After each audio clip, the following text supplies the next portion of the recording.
University of Michigan, right? Exactly right. Good morning. Good morning. Welcome, everyone. Welcome, everyone. Jack Ballantyne asked me to sit in for him as acting chair. He was unable to attend today, but he gives his regards and wishes he could be here with you. Hopefully, he'll be here for the next meeting. My name is Eric Buell, and with the help of my fellow committee members and DCJS, I hope I can run the meeting as smoothly as Jack does. Well, I won't set that as a bar. Okay? I'll try to move us right along. Today for the board, Drs. Bieber, Kidd, Eastman, Sozer, and Batzer, and myself, Buell. So I believe the first thing we need to do is review and approve the meeting agenda. We've been given one this morning. I guess I'll take a motion for that to approve it. Make a motion. Okay, motion. I'll second it. Second. Any discussion? Okay, all those in favor of this agenda, please say aye. Aye. Okay, so it looks like we have an agenda to work from this morning. And the next order of business is review and approve the direct minutes of March 7th. Do I have a call to this? Anybody want to approve this? I approve them.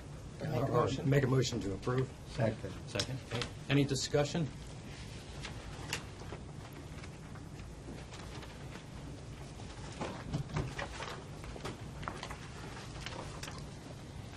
I think the only thing I saw was your first name was spelled wrong, I think. Oh, I didn't notice that. And I really can't comment on the other material since I wasn't here, okay, so I could do that, so. So with that change, I move for a vote. All those in favor? Aye. Aye. Okay. The minutes from March 7th have been approved.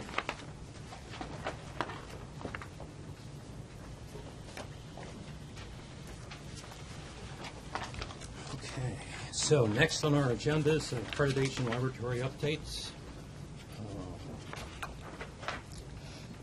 And I guess routinely, we ask the representative to give us just a quick update on that. Is that, And Karen Dillon was supposed to be here. She just popped in. She's back there. You want to come up to the table?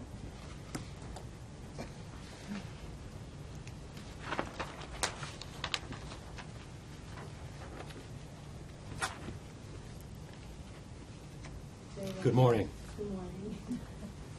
So we had our surveillance visit, and there were no findings, no corrective actions. And the documents for that are all in your individual binders, and if anyone has any concerns or questions, Karen can address those specifically. And Karen, can you just state your name for the record? Karen Dean, Nassau County Medical Examiner's Office, Division of Forensic Services.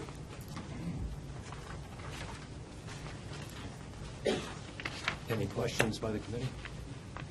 Any issues? So noted. So noted. Thank you, Karen. With Westchester, who's the next lab on the list, they're actually available by phone. So if you want to review the documents, if you have specific questions, we can reach a laboratory representative by phone.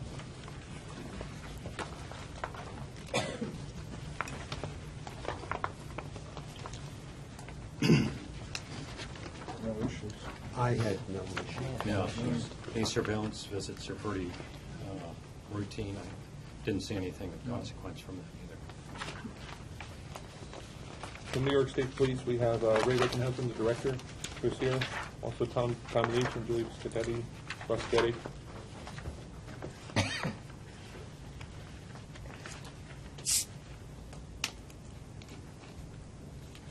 Good morning. Good morning. How are you, Ray? Very good, yourself. Pretty good. Anything to comment upon, or? This is simply changes in the management. Correct. As required by us, that lab, any changes to drop and keep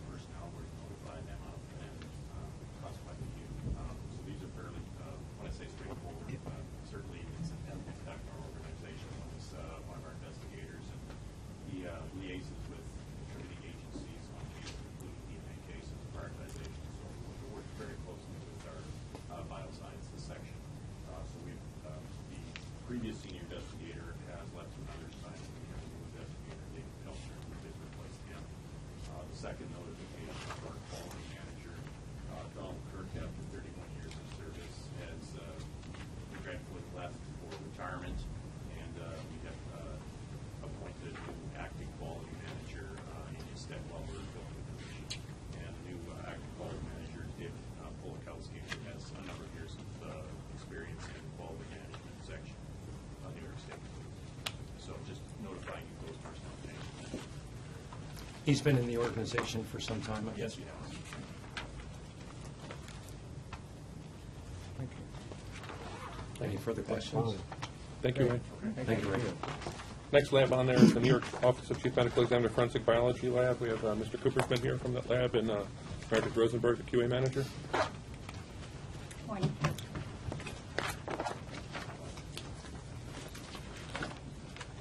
Good morning. So there's two items on the agenda regarding our laboratory. The first item was the management system review that Aspet Lab did. That report is dated April 30th. And the second item is informing the board of completion of a corrective action from August 2013.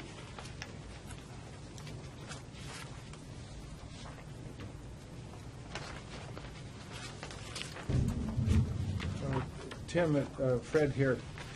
Was this visit in direct relation to the IG's December 13 report? This visit was directed by the Forensic Science Commission. Okay.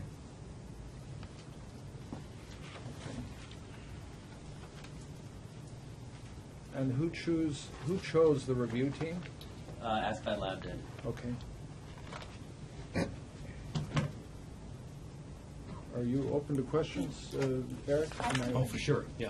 Any questions by the committee? I have a question, if we could refer to page 10 of this report dated April 30th.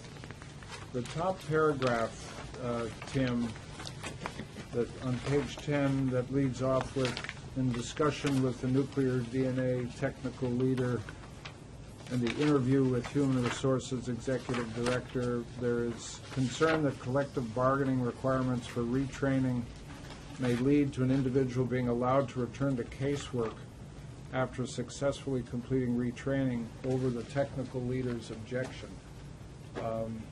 And that whole paragraph concerns me. Can you help me or help us understand if this is actually true, that you're forced to put someone on the bench who you think is unqualified? No, we're forced to keep them employed with us, who we think is unqualified. We certainly, depending on the situation, worst case scenario, they wouldn't be doing casework, they would be doing other matters that didn't directly affect criminal casework.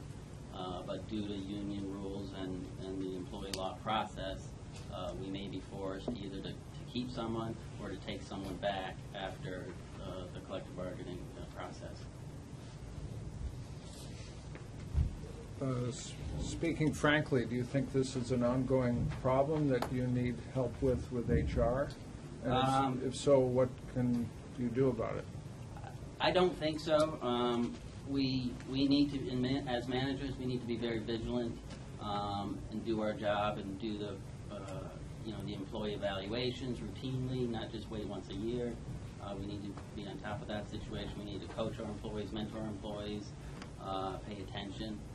And if we do all of those things, and especially during the first year of employment while they're under probation, where we could let them go, if we do all of those things, then, and we do it very vigorously, which we are now, we should be able to handle any of those types of situations.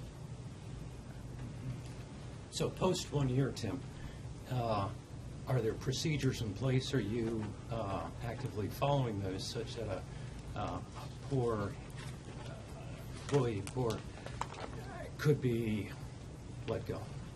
There are, Yeah. absolutely, yes.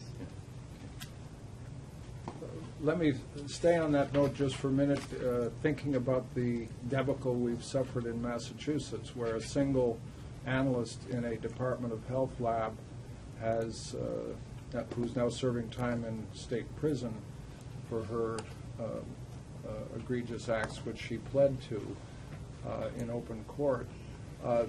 The problem, one of the many problems that our Inspector General identified was that when her colleagues in the workplace expressed concern about her work, that some of which didn't happen, the collective bargaining agents may have intimidated her colleagues into silence.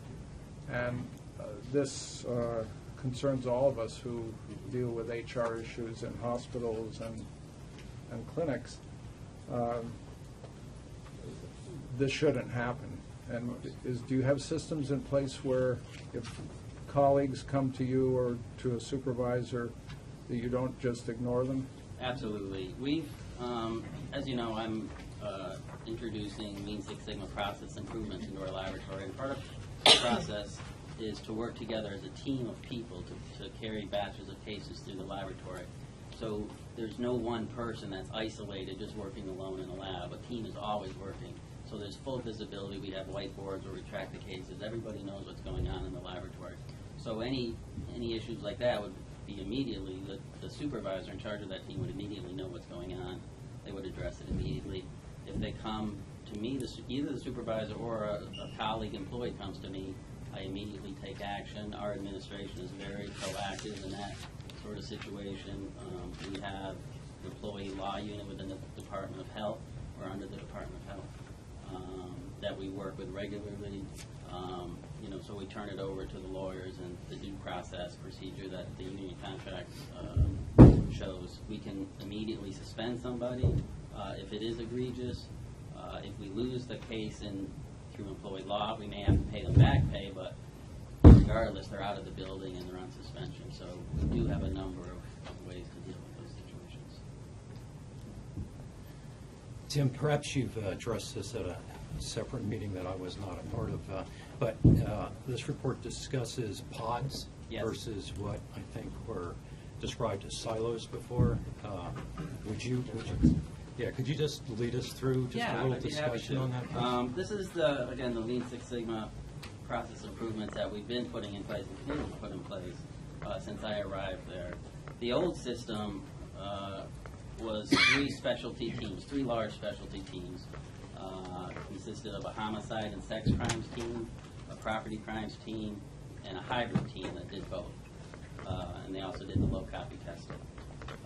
So those teams are kind of autonomous units that worked among themselves. They worked well among themselves. But as you know, in a laboratory, a large laboratory, you could start to get a little drift in protocol or interpretation or things like that. And there was also personality conflicts between the teams. My team's better than your team kind of thing. It wasn't a fun rivalry. It was more of a Yankees-Red Sox situation. So what I did is I broke up all the teams. I eliminated those teams. I broke all the people up, mixed up the pot. So I formed 6-person teams, 1 supervisor, 5 direct reports. We cross-train them, and we're continuing to cross-train them. That takes a long time, as you know, to do all types of casework. So every forensic scientist now does homicides, rapes, burglaries, assaults, on and on and on. And again, that pod, what we call a pod, that 6-person team, works the cases from start to finish. As soon as they start a batch of cases, we know in 8 to 10 days that case will be out the door. So we've eliminated all what we call work in process, all the WIP that's in our system. They used to, start an extraction, then wait, and then start another extraction, and then maybe go back to that other one, and there was no flow. So we've created flow in the laboratory. The backlog that exists at the beginning of the process, but we know, and our customers know, as soon as we start a case, they're going to get a report, in 2 weeks most. So that's kind of the pod system we're putting in place. Do you still do some batching in that process? Absolutely. We batch cases together. Smart batches, right? Not too big. So a manageable batch size, which is about, the number of samples the centrifuge can handle is what we consider batch size. And those cases are processed through.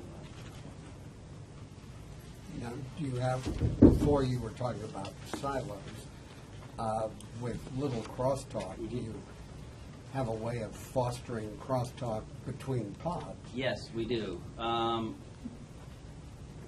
supervisor has their 5 direct reports, and they move through. But because they're all working on cases, the supervisor can't always tech review their direct reports' work. So what we're planning to do, and we haven't done yet, but these are things that we're planning on. After several months or what have you, we're going to switch the supervisors so then they can start to see their direct reports work and supervise another team. Our assistant directors oversee all of the teams. There's only 3 of them, so they're working together to create uniformity and homogeneity among all the groups. So communication, is the hardest thing to do really well, but we're trying to over-communicate it at every step of the way. So, to date, it's working pretty well. So far, it is. It is. We're very happy with it. I had one question for you on page 11. And it deals with sexual assault cases. It's the 3rd paragraph, second one in reporting results. Let's see. It was also stated that with sexual assault cases, they could consider the body swabs and undergarments to be one item type. What could you lead me through what that means? I think I'll let Meredith answer that, because I haven't been in the lab in a while. In the manner of reporting statistics, what we were doing was, let's say that you had a vaginal swab, sperm cell fraction, a male profile from that, and it was a nice clean profile, or it was a full, complete profile, and we would do statistics on that, and we would report that in our report. If we had the same male profile show up on other multiple items from the kit, so for example, the anal swab, perianal swab, or even the underwear, which we consider to be an intimate item, because as long as it was taken from the complainant at the time that the kit was collected, if we had the same male profile taken from all of them, then we would consider it that male profile was taken similarly as the vaginal swab male profile was obtained. So we would report it in such a way that we wouldn't report the same male profile or statistics on it over and over and over in our report, because as far as we're concerned, all of the kit items were taken at the same time. We would report one statistic so that the reader of the report, it would be much clearer to them. So, I don't want to get into too many of the weeds here. It's just curious. So if you would also, you type the vag swab and the underwear, okay. We would have statistics for all of them in the case file, but right. we would only statistically report for the best sample in our report. Yeah. But if you had full profiles for all of those, there's only one statistic. Yes. That is true, but sometimes you don't get a complete profile from all of the items that are tested, depending on degradation, or if the complainant's DNA profile is overpowering the male profile on certain items like underwear. So what we would do is the best profile we would report with the statistics in the report, but the other profiles we would have statistics on, but state it whether the profile of that male was the same as male donor A or consistent with male donor A based on the statistics that we have in the case file report. As a hypothetical,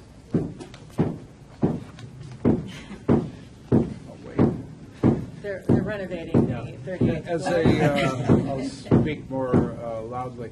As a hypothetical, if you had multiple partial profiles that had some overlap but not completely, and you had male relatives in or identical twins, how would you handle that? That could lead to potential confusion, could it not?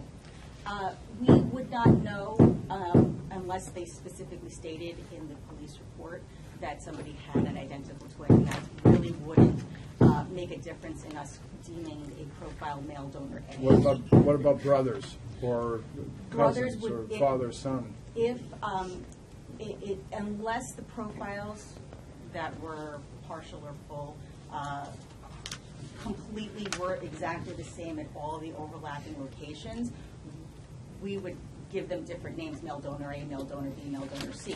If the partial profile that's overlapping male donor A's nice full profile is the same, we wouldn't know if they have a brother that shares at all those locations. We would have to get the brother's profile to then determine in a comparison, which of the brothers is male donor A? Do they share at exactly the same locations? We may need further. It's just something to be aware of as a normal practice, I think, in a lab, that relatives share common profiles. Oh, we're very aware, yes. You know that as well, Oh, better yes. than I do, so, okay. Oh, yes, we have to take that into account all the time, especially when we have partial profiles. Thank you. Just one further observation. Do you, a number of laboratories, for an efficiency sort of standpoint, just will analyze just the badge swab and go forward from that? What's your philosophy on that? We haven't changed our protocols yet to look at that. Right now I'm just working on the big overall structure of the process. And so right now we're doing everything in a rate kit. I do anticipate, looking more closely at that in the future, especially after we bring on Y screening, which we don't have yet, and that will enable us to pinpoint which samples to move forward. But we also look at the police report and know if it's, single assailant, no consensual sex partner, or if there is a consensual sex partner or a gang rape, we would change how many samples we test depending on the scenario.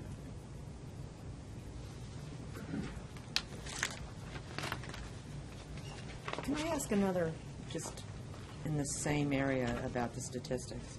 So if you have a skin swab that gives you a single source profile of somebody other than the complainant, and you have a vaginal swab from the complainant that has like a partial or a complex mixture, are you going to give a random match probability for the single source as the statistic and just leave out the statistics for the partial or mixture? We don't. We run the statistics for any profile that we get in a case. We always run a statistic. We would, based on whether that statistic reached what we consider source attribution or not, we would then say that we would call the nicer profile male donor A or female donor A, and then for all of the partial profiles, based on our source attribution threshold, we would say from the profile from this sample is the same as male donor A, or they could be the source, or either they are the source of that, or they could be the source of that profile for the more partial profiles. So we don't leave it out. We absolutely run the statistics. They're all in the case file. But for ease of viewing the report, we were just listing the actual physical statistic for just the nicest sample, the best sample, and all of the others are stated qualitatively based on our source attribution threshold. But now, since the May publication of the new requirement ASCLD, you don't do that anymore? No, we are working on changing our reporting methods so that we are in compliance with the standard and the board's clarification of the standard. So in your report, every statistic is We are moving to report every positive association, yes. So if you get simply one locus, partial, but it's the same as the full profile from, say, a vaginal swab, you're going to report the statistics random match on that one locus as part of the report. If we were going to make that association in our case report, that as a positive association, let's say that it was the complainant's profile and it was a positive association and it was probative, we would list it. We would list every profile, every statistic in the report as if it's a positive association. Okay, that one locus, of course, would not really be probative. Well, you're saying that I have a profile and it's full except for one location that has dropout? No. You're saying I just have one No, location? you've got a second sample Okay. with only one locus. I think that we would deem that inconclusive. We would not make a comparison to a sample that had only data at one location. And to clarify, the reason they're doing this is because the accrediting body has changed their No, standard on it. I realize that, but I'm trying to get a sense of how far down in partial data are you going to have to report statistics? If we deem the sample conclusive enough to run statistics and it's a positive association, that will go in the report. So even if it's 100 samples and we run statistics on 100 samples, all the statistics will go in the report. Well, that's why I said only if the sample is conclusive. If a sample is inconclusive, we don't run statistics on it. So we Okay, do have a and threshold I for don't know what you mean by conclusive versus inconclusive. What we use in the laboratory is you have to have at least 8 alleles over 4 locations that show up as cold data. If we don't have at least 8 alleles over 4 locations, the sample is inconclusive. Okay.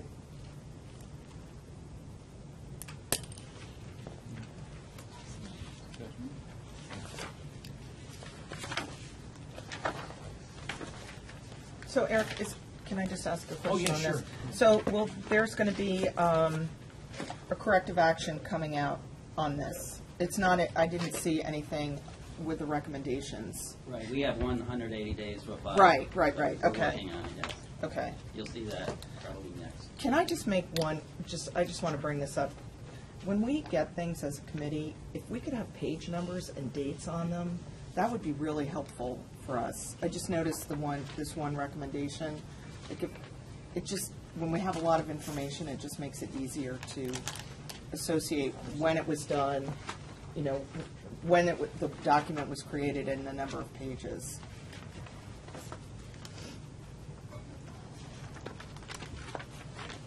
I had just one other question on the, the letter to John Nooner. And this is where you created a general forensic science talk given to new employees prior to 2010. Could you just give me a flavor for what that's like? So the talk was given by one of our analysts who has written a book on general forensic science. And it covers various topics that you would find on the BBC and things like that. Yeah. So this is a 2-hour block, a 3-hour block? It was about a little over an hour, but it will probably evolve over time, I'm sure, to include other aspects. Actually, I can give you a little insight. Both New York and Texas are working in a collaborative relationship to actually, we're creating content to specifically address that standard. So Dr. Larry Carino out of Cedar Crest College has put together approximately a 4-hour, very comprehensive general knowledge and forensic science talk that's going to be available to all examiners both in New York and Texas, web delivered. So I think this is a stopgap that the lab had to do to meet their standard. But in addition to this training, there'll be other trainings that will be offered through this collaborative relationship and this partnership between both New York and Texas. Does NFSTC or that general organization have anything that would provide some help in this area too? They used I'm to not aware. Yeah. Very good. Any other questions by the committee? I've got Go a ahead. couple more questions. 4.13.2.1, they were looking at technical records. And they said that they sampled 18 case records of 2013, 2014, and 38 case files on the Mitchell Carrageen corrective action. How many of them were Carrageen records? What page are you on? Page 8. Oh, 8.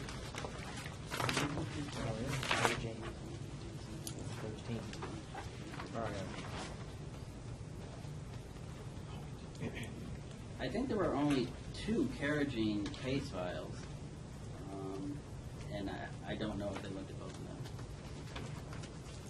About what percentage of cases was she normally involved in? Oh, well, there were only 2 regarding the corrective action. Oh, okay.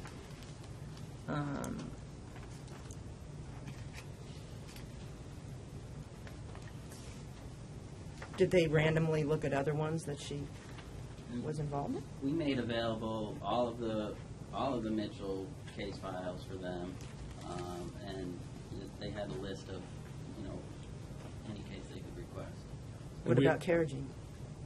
Just to clarify there also, I'm sorry to insert, we had provided to Askeladd Lab, the agency that performed the assessment, we reached out to the Inspector General's office and received the specific cases that they looked at, and Askeladd Lab was provided those, and they reviewed those.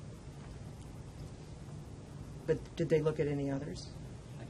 I don't know what Missy looked at. Well, we did supply for the assessors case files from every group of the laboratory. That would include cases that, for groups that Teresa Carriageen supervised. So that was made available to the assessors.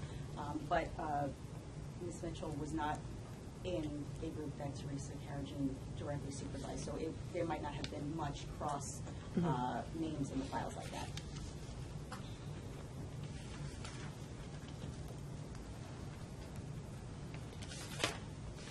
I just had one more question about the retraining. Do you have when you have to retrain an analyst, do you have a certain procedure, or is it designed specifically for that analyst? And is the bar raised so that maybe you can weed out individuals who... Absolutely. We have specific procedures. We do tailor it to the individual, and we do a lot more individual mentoring, daily meetings, more than a normal trainee would get. So it is much more intensive. Is there really a way that somebody retraining can pass retraining, or? No, not under my watch anyway. What was the question? I didn't catch that. About retraining, whether there's a procedure, how it was designed. And there was some follow-up, not under your watch, what? I'm assuming she's asking if they're still not an adequate employee, is there a way they could ever pass training? Okay. If they, just had lapses of paying attention, or something personal was going on in their life, and then they went through retraining, and they refocused themselves, yes, of course they would pass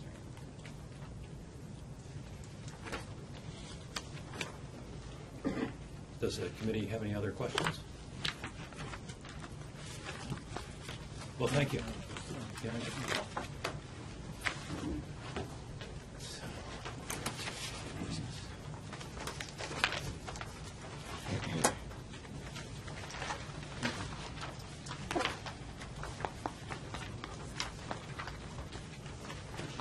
So, I guess we're up to old business, is that correct? New York State Police.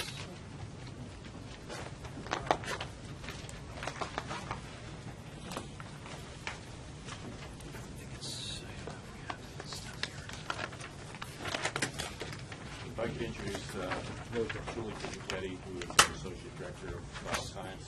Dr. Barry Pearson is regrettably in France with his daughter doing some touring there. She's doing graduate studies there.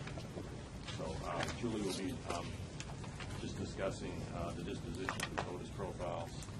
I think you've seen this numerous times, and it's referred from the Forensic Science Commission to provide an update to your subcommittee with respect to the actual disposition. So Julie will speak directly to that.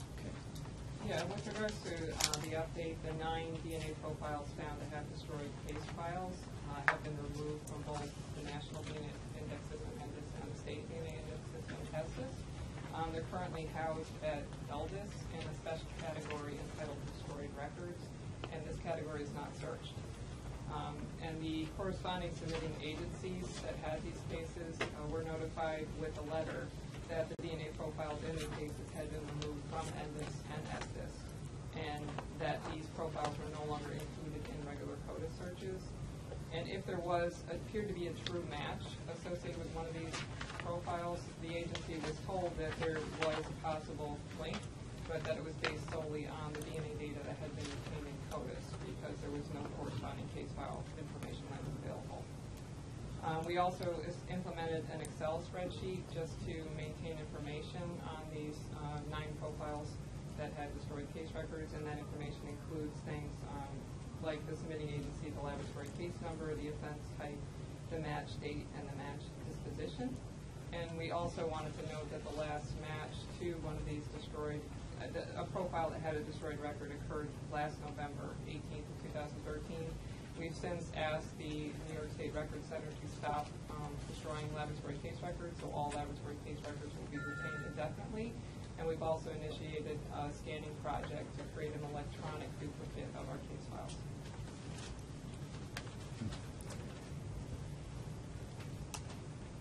Any questions by the committee?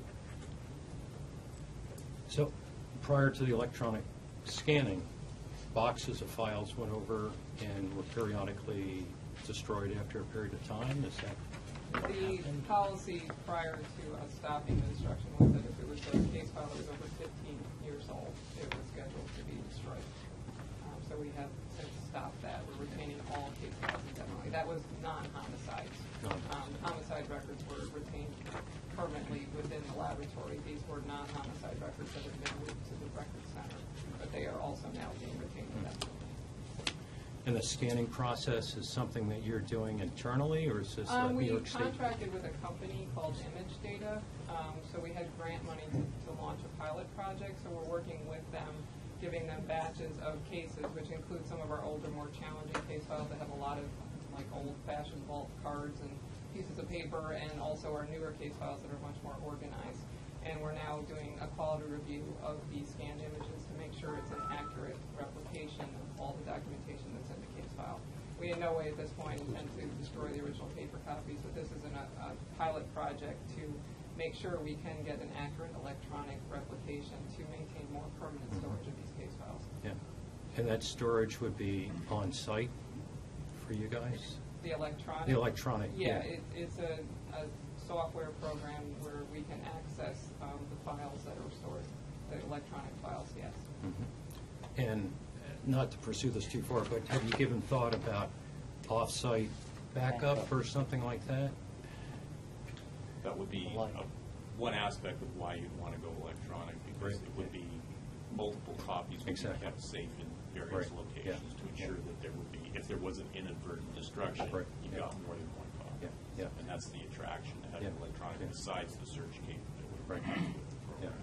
So that's something you're considering down the road? Oh, yeah, there's Yeah. always an electronic backup of anything that's on our server, Sure. so we will be able to retrieve the information.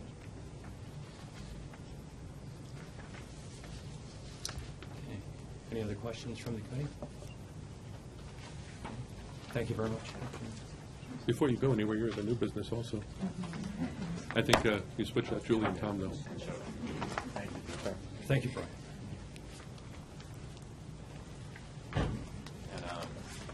And sort of have a bit of a team here from the New York State Police. So this is Tom Leach, who is I'm going to do a presentation.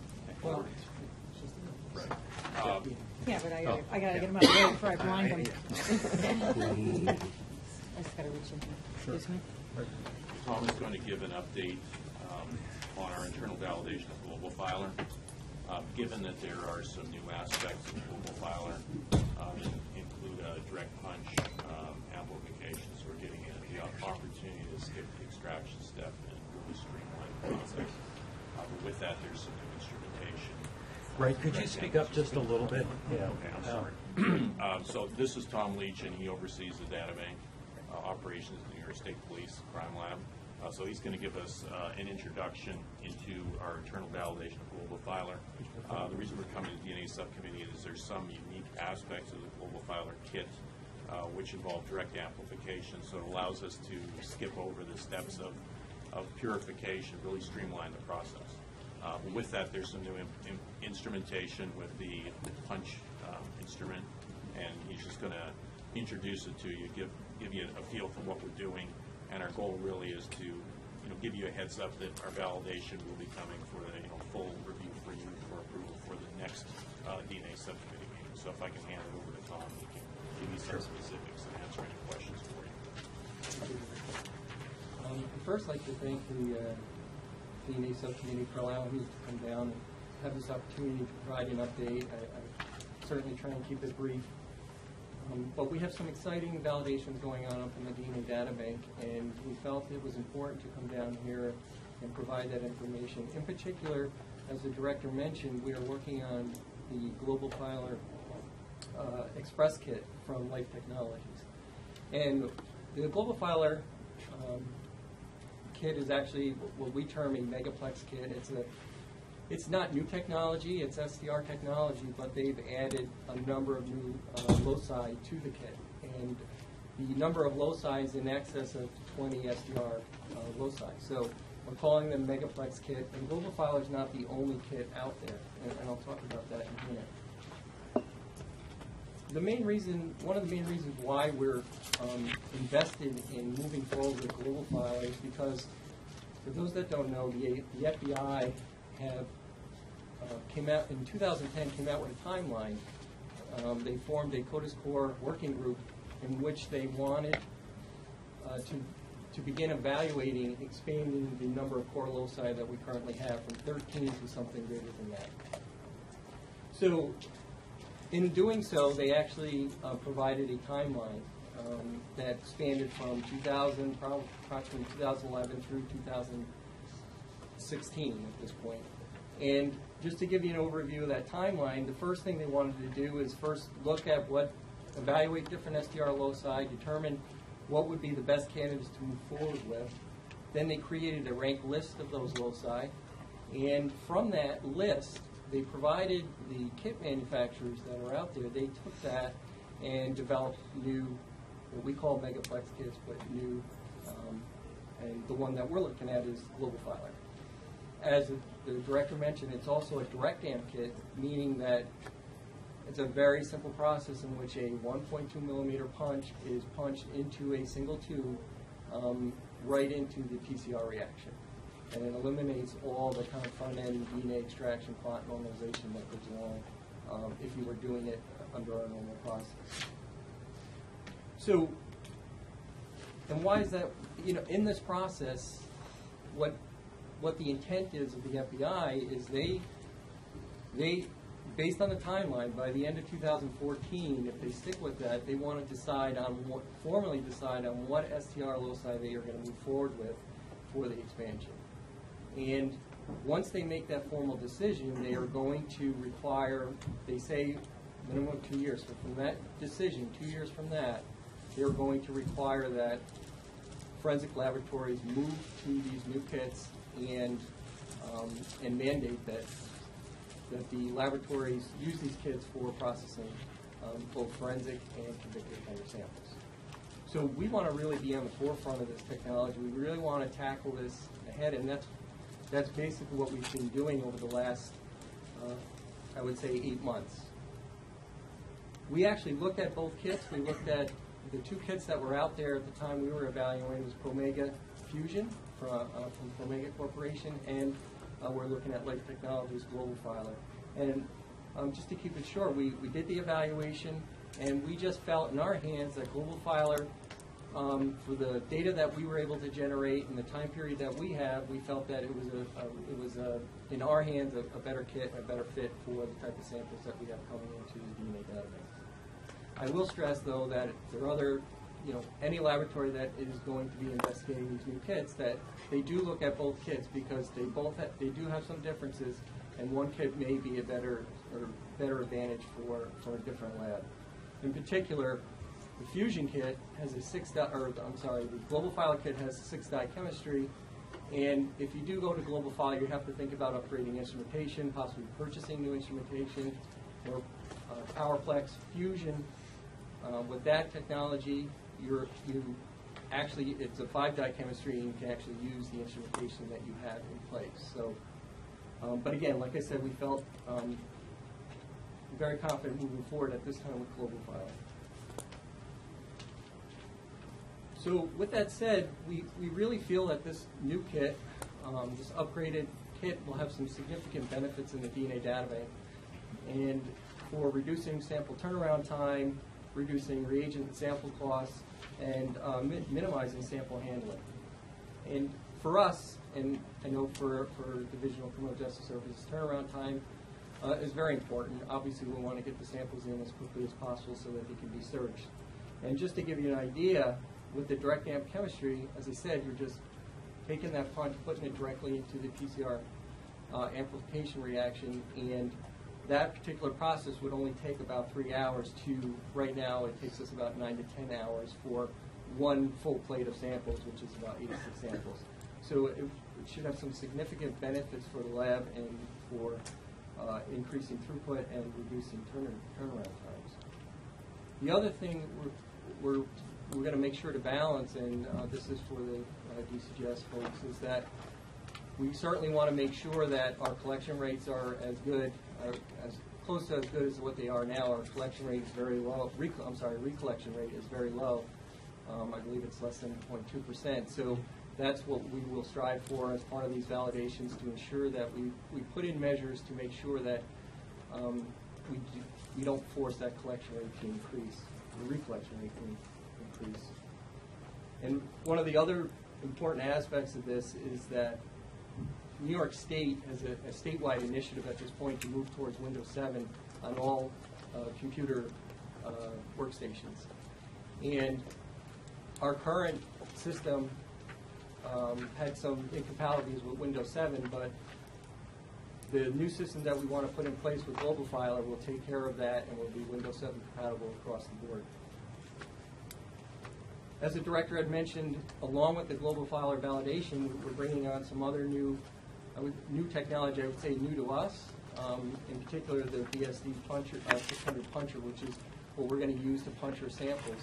We currently do have a automated punch robot, but this new punch robot actually has some enhanced features that we'd like to take advantage of. As I mentioned, the punch size is 1.2 millimeter, and because of that small size of a punch, we want to avoid punch jumping and increase the dust in the instrument. So what the BSD 600 puncher has is a vacuum to minimize dust from punches. It also has a static control, humidity control for minimizing punch jumping, and also it actually has a detection system in there to let you know that that punch is actually dropped into that well for the sample that you punched. So along with this validation, we are going to be completing a validation for the puncher. And then in addition to that, we're bringing on an upgrade to our genetic analyzers. We're moving to a 3500 genetic analyzer from the 3130. The 3500 genetic analyzer is a 24 capillary instrument versus the 16. Again, that will provide us some time savings. It also has some increased quality control that comes along with that in regards to reagent tracking. And then the other two items is the software that we're validating is GMapper IDX, which is a upgraded version of the GMapper software that we're using now. And also we'll be revalidating TrueAllele for offender samples, for processing offender samples, and that particular validation will have to go to ENDIS for approval. Just to give you an idea of where we're at with our validations currently, we're trying to complete the quality assurance, the validations to satisfy the FBI quality assurance standards, and we've completed and reviewed the precision and concordance studies. The results from that study look really good, excellent, high-quality data. We're going to be finishing up those studies and then moving on to the additional studies. And our hope is that, our plan, I should say, is to have the validations completed over the summer, and we would like to be able to provide that validation respectfully to the DNA Data Bank for review, or to the DNA Subcommittee for review, so that we could possibly receive an approval so that we could start using it in the fall.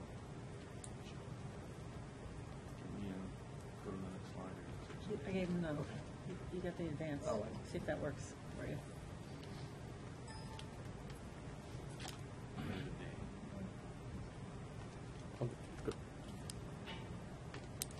We're working against each other. So we wanted to show you a couple quick slides because I know that was kind of dry. Just real quick, this is the actual allelic ladder. For those that don't know what the allelic ladder is, it's just a compilation of all the ladders at all the loci that we use to type our samples. This is the allelic ladder for identifier that we're currently using. If you just advance to the next slide, we're moving backup one. Right there. As you can see now, we've moved from, on that first slide, we've moved from 16 different loci to 24 here. And they actually added on an extra die to fit in all the different loci that go, SDR loci that go along with the kit. One of the advantages the global filer has is that by going to the 6-die chemistry, you were able to make the SDR fragments, keep them somewhat small, under the 350 base pair, so that you can minimize, you don't worry about degradation issues. I guess not so much an issue for convicted better samples, but maybe for forensic. Whereas with the Promega Fusion, they maintain the 5-die chemistry. They have a little bit larger loci, so you just have to make sure that when you do evaluate that you're not seeing degradation issues. And then if you just advance one more slide, Kathy, please. Oh, I'm doing it, Tom. So Oh, all right. blame me. Right, sorry.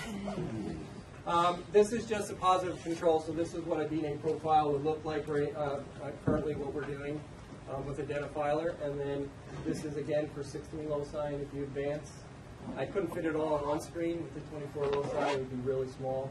So this is the first 3 dyes, just to give you an idea of what that looked like. And this, again, this was processed in our hands. You can see nice, good balance across all loci.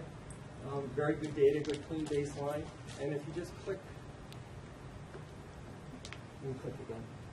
The 2 red circles that are coming in are actually YSDR loci that they included in with the kit.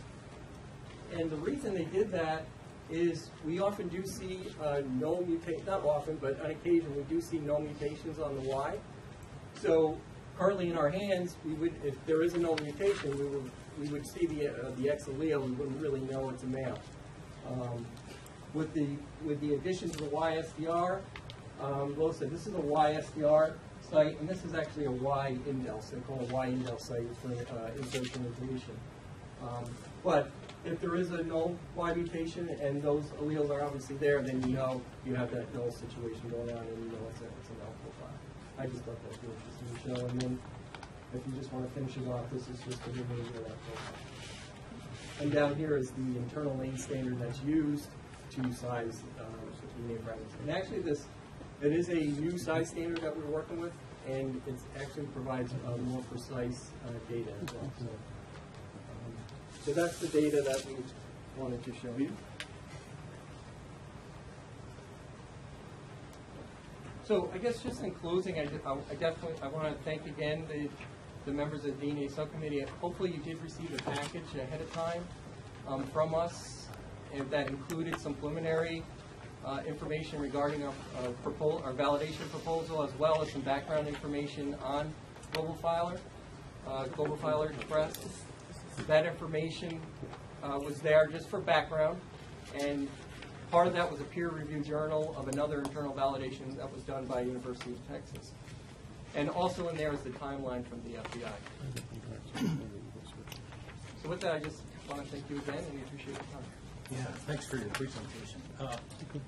Just a few questions. The direct amp method is truly nothing new. It's been around for quite a while. One of the issues that folks had with this is the uniformity of the sample that you're looking at. Because at the end of the day, you still have a finite range of DNA that you have to work with. Just curious what your sample is that you're using, how uniform you think it is, and that repeat rate is just something in the back of the mind that would all be in my mind if I were looking at this. Yeah, and that's definitely has come up in our validations.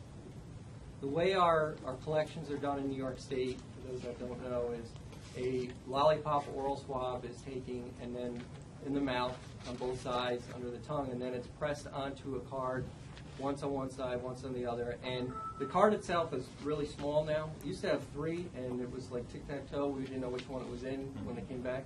Now it's just one circle that they press. So as far as if they do everything properly, that sample should be right in the circle. And what we normally do is punch directly right in the center of that circle to ensure that that's where they probably press the hardest. But with oral buccal samples, you are going to get a variety of different collections. You know, you're going to have a variety of different amounts of DNA on the card, and we are seeing that. We're seeing more because our previous system we were quanting. It was a non-specific quant. We were using picogreen to do our quants, but it was a very good system because for the most part you knew the range of your quant or of the concentration of your DNA. In this situation, the way the kits were manufactured, there is a large range that it is able to amplify, and you know that's something that we were concerned about, and that concern has diminished for us. But just to give you an example, for a plate of 86 samples, we, on average, are getting 9 to 10 samples that, just on the validation study alone, that are not that we need to rework in some fashion. When we rework those, we see half of those come out again fine, and then the other is probably more suited. It's more a challenging sample that we have to do something with, and that's what I was alluding to earlier, in the fact that we know we're going to have some of these samples that are challenging, and we want to make sure that we do something to ensure that we don't see our recollection rate go up. Correct. So some of those things is to look at improved cycles for those types of samples, or we may decide to, if we cannot get it with that kit for the time being, up until when they decide to move to global filer, we can still fall back on identifiler to make sure that we get that sample. Because the other thing we want to make sure of is that sample's not lingering. You know, we're trying to get the sample. You know, if it is a challenging sample, let's just get it in identifiler, and then we'll work towards the global filer. So, I'm sorry. No, but just to confirm your answer again, yeah, we are seeing that one, but we feel confident that the data that we're seeing, that this direct amp-chemistry will work very well. Yeah. So I think when you come back to us, it would be good information for us to see what the picogreen dropout rate or non-amp rate or that sort of versus what you got here. And then also I'd like to know if you went through the thought process of as you have more loci, it's going to take longer for examiners to look at this. Are you going to be using this on all casework? Are you going to be using a smaller kit for that? And, you know, that's because it... Well, we'll be evaluating. Yeah. Now, interesting thing about the Global Filer kit is that they've got two separate kits.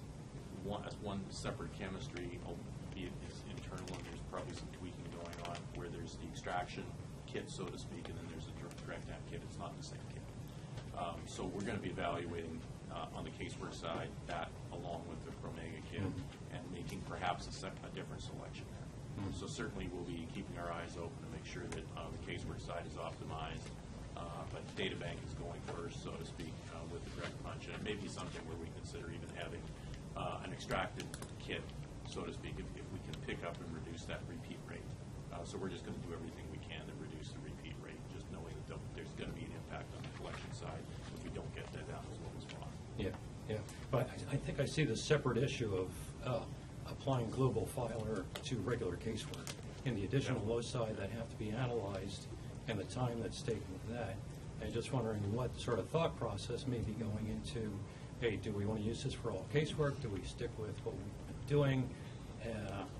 Or what, you know, have some sort of flow chart that might say, hey, if we got plenty of sample, we can do identifiler with less loci and do that, or do we want to go full bore? And, you know, it's just a thought process, I think, that should be entertained, because you're going to have on the casework and more time spent analyzing these cases, in my thought, anyhow. It's true.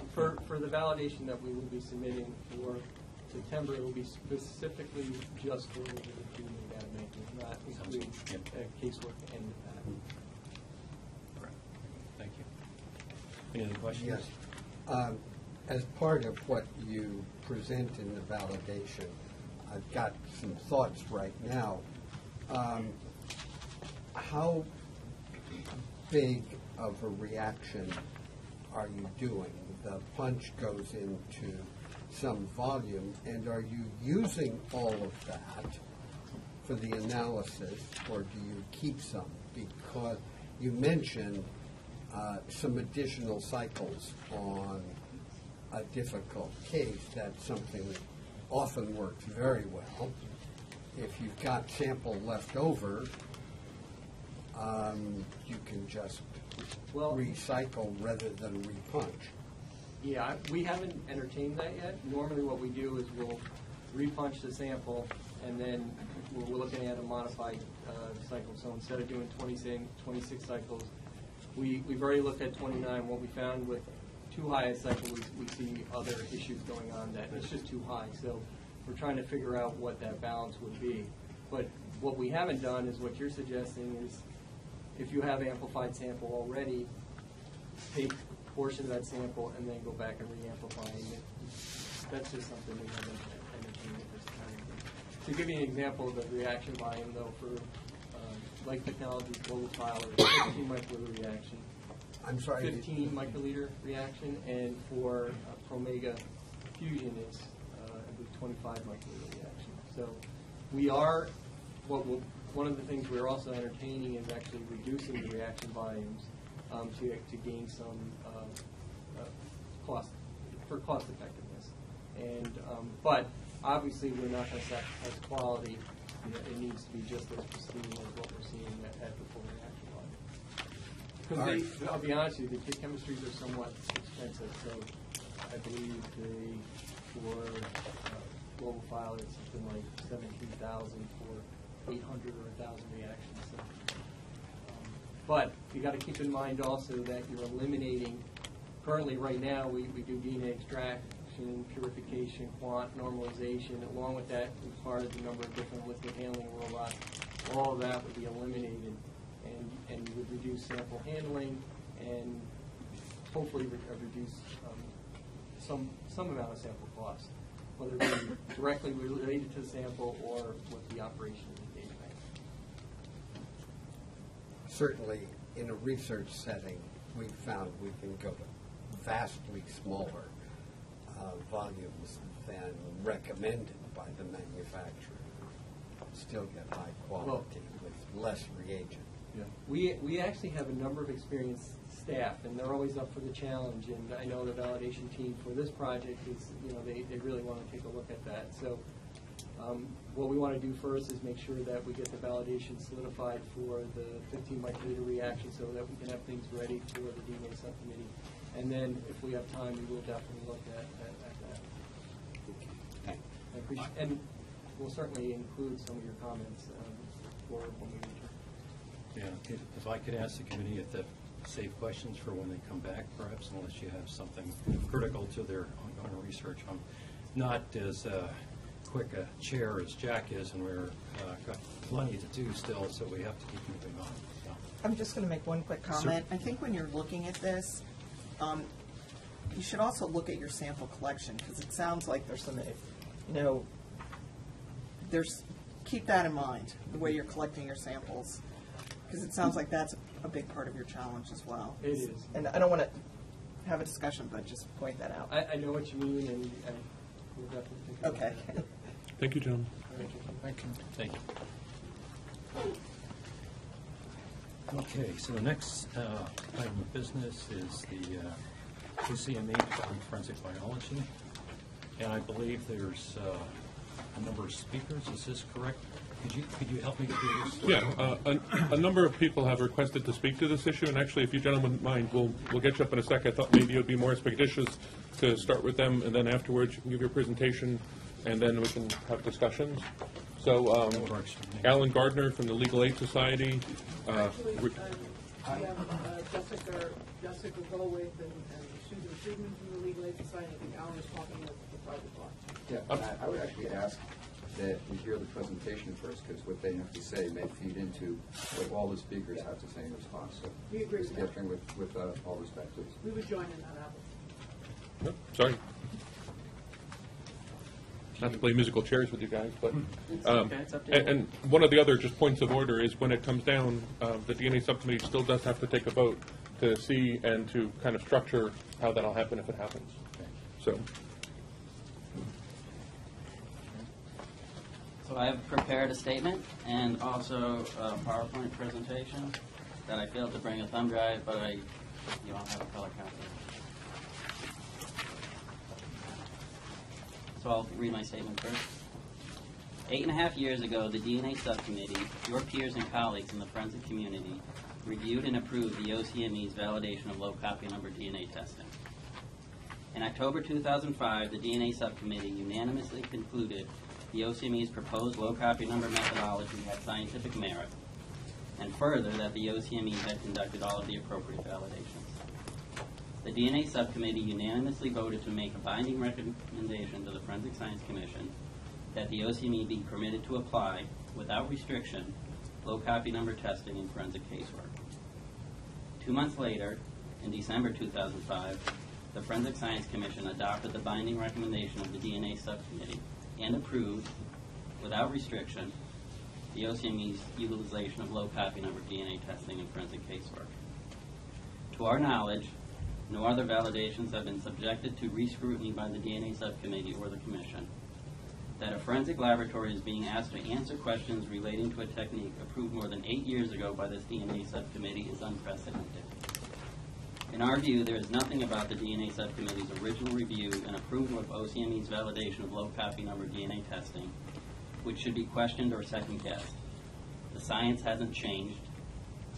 There has been no new technology adopted. The OCME's low copy number DNA testing methodology is fundamentally the same today in 2014 as originally approved by the DNA Subcommittee and the Commission in 2005. The Forensic Science Commission has asked you to get answers to the following simple, straightforward questions. Is there a quantity of DNA that must be met before low copy number DNA testing is employed? The answer to that is yes, and you can see more information on that in the May 13th letter.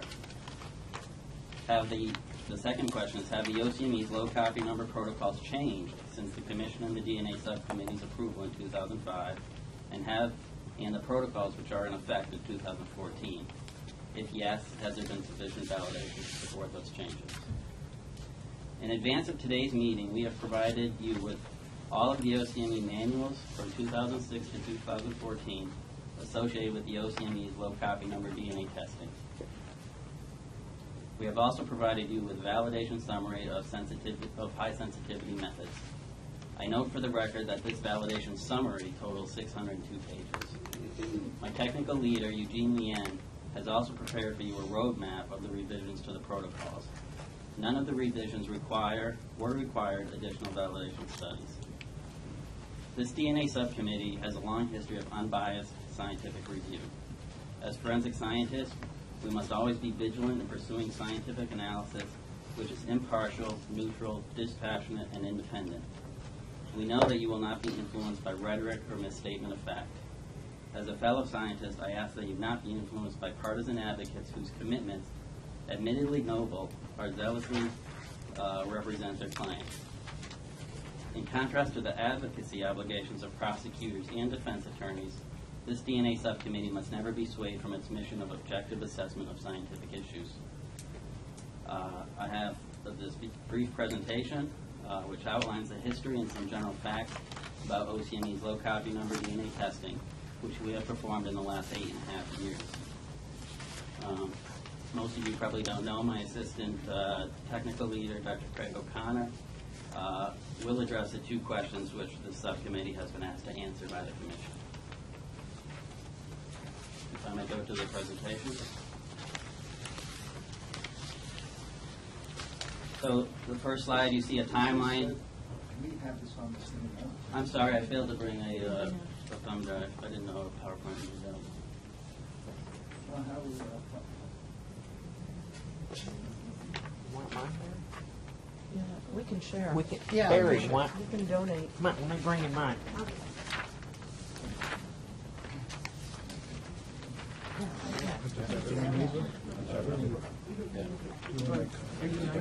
Oh, we did too many away. We have one. That's We'll go mark it. No, there are not. another extra. A lot of this appears to be general It's information. very general. There's So, nothing. if, I would ask, just for time's sake, since we've got some other speakers, that we go through this in an overall. I'll go through it quick. Don't hit each point, just give us a general flavor for this. So the page 2 is just a general timeline of events. We started in 2001 after the 9/11 World Trade Center disaster because we were trying to optimize enhanced techniques for identification. In 2003, we had our first presentation at the American Academy of Forensic Sciences.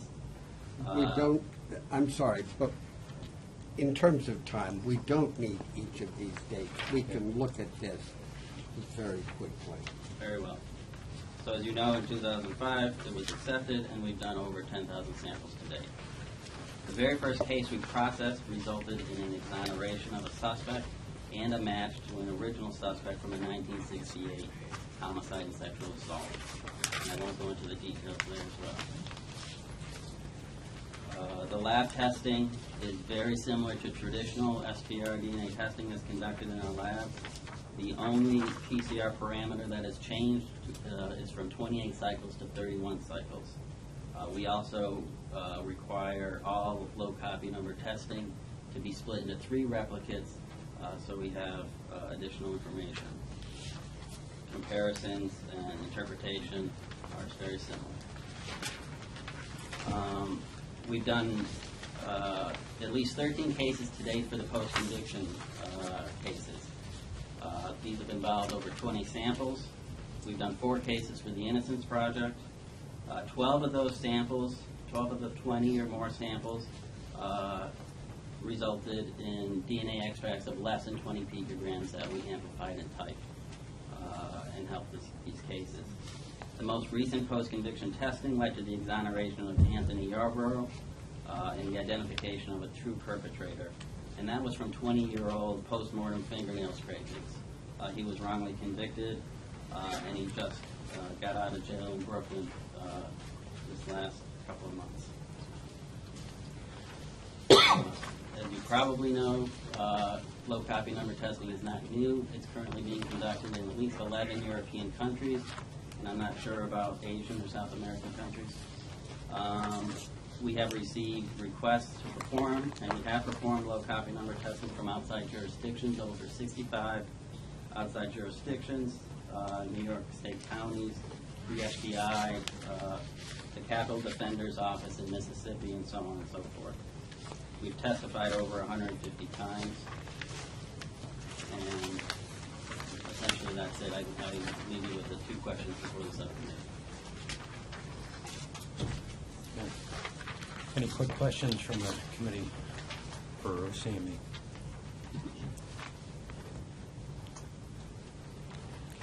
Are they going to answer, somebody answer these 2 questions? Yes. Okay. Sorry. Yeah. Oh, okay, sorry. Craig O'Connor, I'm the Assistant Secretary. So the first question deals with, is there quantity of DNA that must be met before LCN is employed? And the answer is yes. We routinely do high copy number testing on samples that have a DNA concentration of 20 picograms per microliter or above, which with 5 microliters in our amplification would give us 100 picograms or above. And then we do routine LCN testing on samples that are between 4 picograms per microliter and 20 picograms. So between 20 picograms to 100 picograms, we routinely do low copy number testing, and then our lowest amount that we will amp gives us a concentration of 1 picogram per microliter or 5 microliters in the amplification, and that would be done with a supervisor approval. So anything between 5 picograms and 20 picograms requires a supervisory approval. Anything above 20 to 100 is done routinely using low copy number, and then anything above 100 is our high copy number or high template testing. As far as the second question, Craig, how do you quantitate the DNA? we have an in-house quantitation system based on the ALLO sequences, so we do a real-time PCR with the ALLO sequences. Which is a paper by Dr. Buell, I believe. Some guy named Dr. Still waiting for the kickback on that. So we employed those methods, validated it, we published those as well, and most of you know that our technique, or don't know, our technique is reliable down to 0.1 picograms per microliter, so that's how we do our quantitation system. The second question, has the laboratory's SOPs changed since the approval in 2005 versus what we do now? Of course, standard operating procedures will change over time to improve the quality of work. As outlined in the letter from Eugene Leanne to Mr. Gestring and the Office of Forensic Services, there have been a very small number of changes to the standard operating procedures over time, but with no large content that has changed. There was a procedural change that inserted the use of identifier 28 cycles for high copy number testing, because during our testing with our high sensitivity methods, it's employed not only at the PCR stage, but from the beginning, the examination, the extraction and quantitation. We may end up with samples that give us a quantitation value above 20 picograms per microliter. So we had inserted that into our low copy number procedures. During the time around 2007, we upgraded from our 3100s to a 3130 capillary sequencer, and performance checks were done there to show that it had similar sensitivities as the 3100, which is required by SWIC-DAM. In 2008, we merged the low copy number testing procedures into our general STR manuals for the laboratory, just for ease of workflow and enabling everyone to find our procedures. And everything is still PCR, STR based. Having them in the same manual just makes sense. We also allowed up to 9 spurious alleles in our negative control, which was previously up from 6, which was our validated number. We were seeing some increase in alleles in our negative controls. A investigation performance check was done in that, and it showed that the most likely cause was because of the differences in the QC procedures performed by Applied Biosystems with their identifier kit. In 2010, there was a new format to the standard operation procedure, so no technical changes were done. We just changed the format of the SOP in order to accommodate the ASPAD Lab International Standards as we went up to ISO.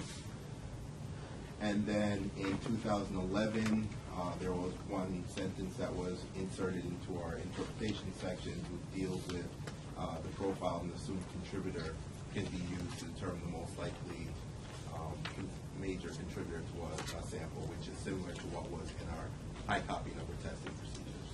So that's a brief overview of the differences between the SOPs when we originally came online 2006 to up to date. Any quick questions from the board? Craig, the allele drop-in that you referred to, that relates to contaminants in the manufacturing process of the supplies and reagents you're using, or are they primer dimers? It wasn't primer dimer. I don't believe it was most likely in the reagents that we were getting because they had changed their QC parameters for sending out the kits.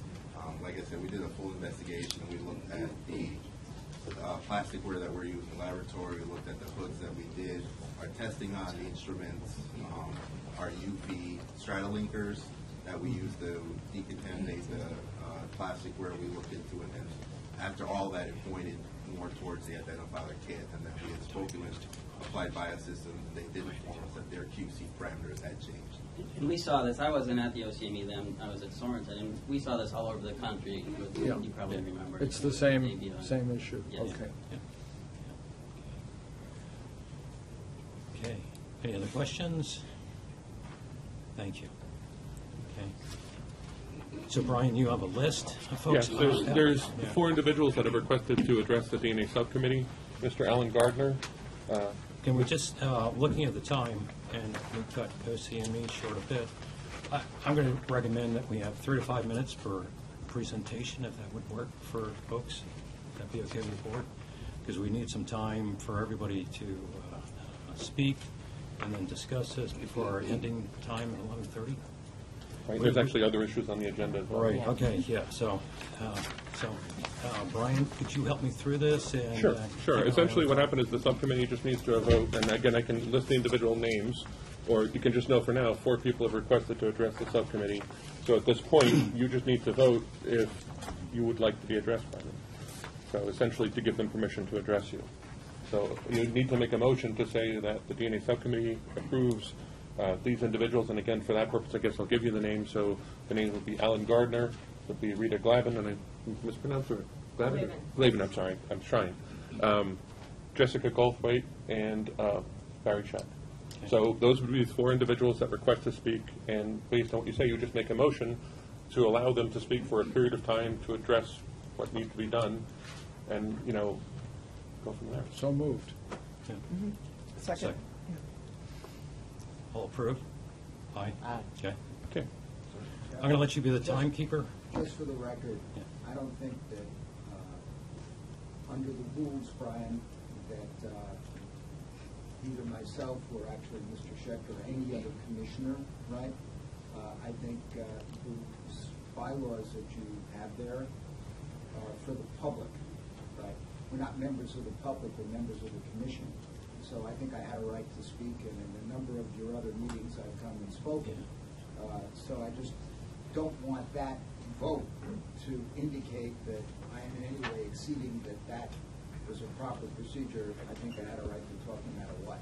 So. I think we have counsel here, so we can address that. Who are not members of the DNA subcommittee. So it is the general public, but you are members of the general public.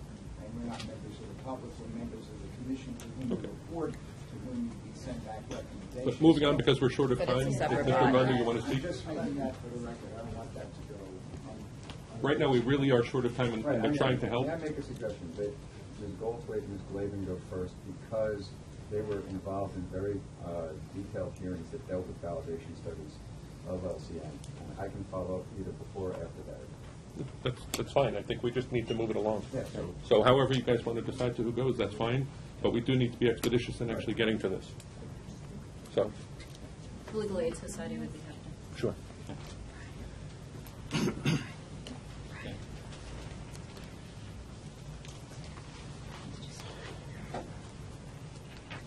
Good morning. Good morning. I'm just going to interrupt for a second.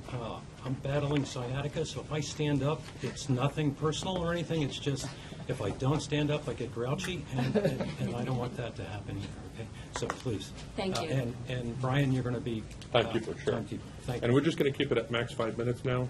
And again, I'll try and give you a heads up as we get to it. As we get closer. Sure. Thank you. Thank you for hearing from us. My name is Jessica Goldthwait, and with me is Susan Friedman. We are staff attorneys with the DNA unit of the Legal Aid Society, which, as you know, is the primary provider of indigent representation in New York City. We just concluded a year-long FRI hearing over the admissibility of OCME's low copy number and forensic statistical tool, which is a statistical method over the course of a year. We're not here to talk about the litigation per se, but rather the scientific review that came out of that litigation.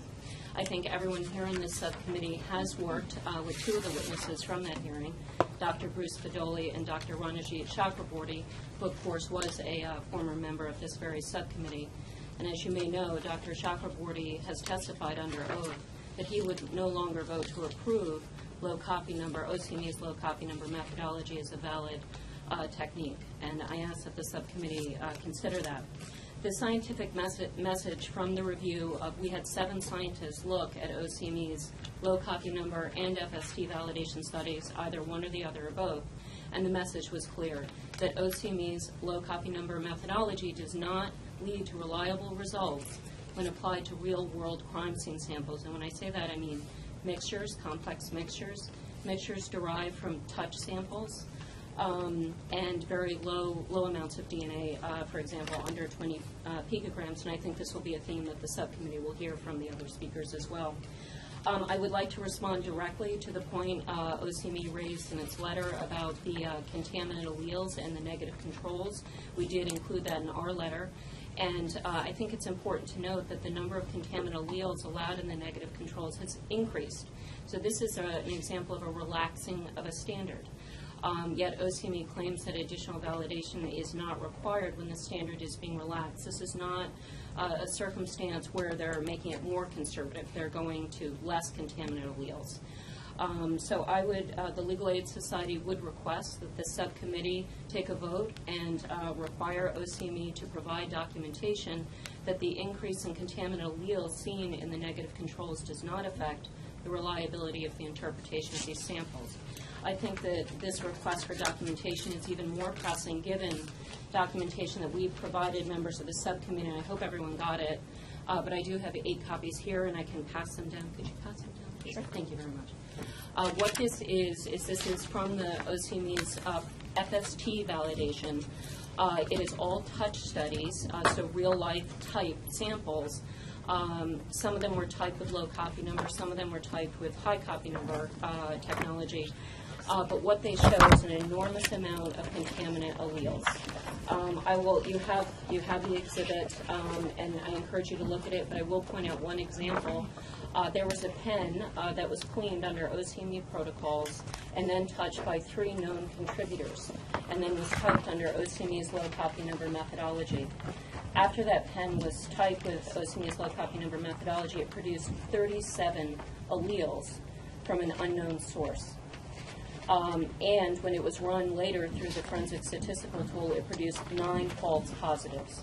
So this is the type of sample that is more commonly encountered in the real world. It is a touch sample from multiple contributors. Dr. Bedoli and others testified that this is due to increased contamination in the lab, or it could be picking up transference. Obviously, either one of those things are very important to consider when evaluating low copy number methodology. What is also crucial is that the OCME failed to conduct an adequate investigation into what was the source of this tremendous number of contaminant alleles. Was it transference? Was it this contamination in the reagents? But it's either most likely transference or contamination in the lab, but OCME did not adequately investigate that, and I ask that you take that into consideration. One more major point. Mr. Kumperschmidt talked about science not changing and no new technological change. It's fundamentally the same, but there has been an enormous change, and I've already alluded to it, and that is the use of the forensic statistical tool for mixtures that cannot be completely deconvoluted. This is applied to complex low copy number mixtures. And Dr. Bedoli, Dr. Chakraborty, and other scientists' review of this is that this methodology is based on invalid assumptions. And it is directly a change in the low copy number methodology, which was premised always on a consensus profiling method that is radically altered with the use of this probabilistic system. In sum, I would ask that the subcommittee vote to hear from Dr. Bedoli and Dr. Chakraborty. Everyone here, again, has worked with these scientists. This committee has the power to do so, and I would ask that you vote to hear from scientists that have spent so much time going over these validation studies. Thank you.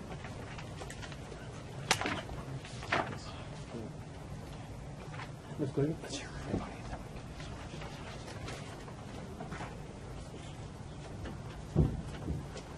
Good morning. My name is Rita Glavin, and I am not a member of Legal Aid. I'm a partner at a law firm here in New York, and the bulk of my practice is white-collar government enforcement, DOJ, SEC work.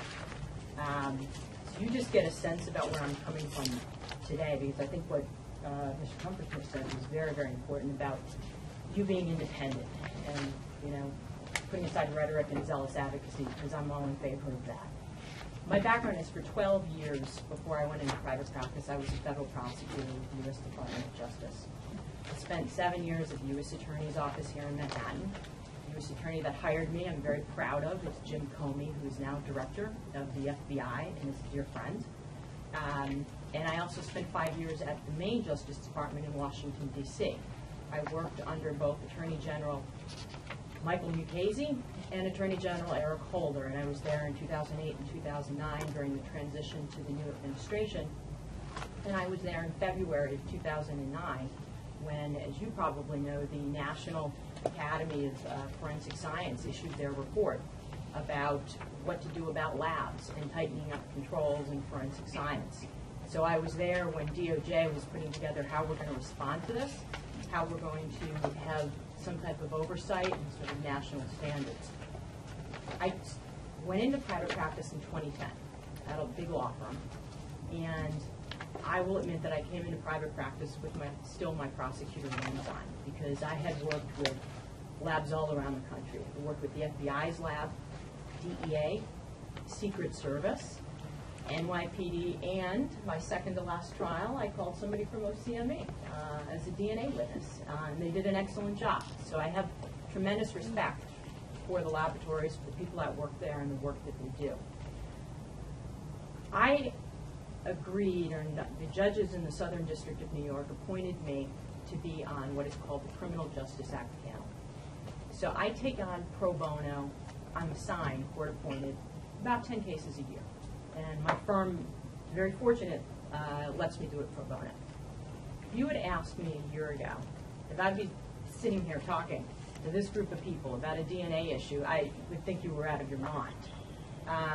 But what happened in my particular case is that I was appointed to represent a defendant 3 weeks before trial. I knew nothing about the case. I thought this was going to be a piece of cake. Felon in possession, I thought it would be a great 2-day trial for my associates, 2 of whom are here. We could try the case, done and over. And I'm used to seeing, having been a prosecutor so long, I was used to seeing these DNA reports that come out of OCME. And we started looking at the DNA report, and we couldn't tell from the face of the report that the testing was anything different than what I had seen with regular DNA reports.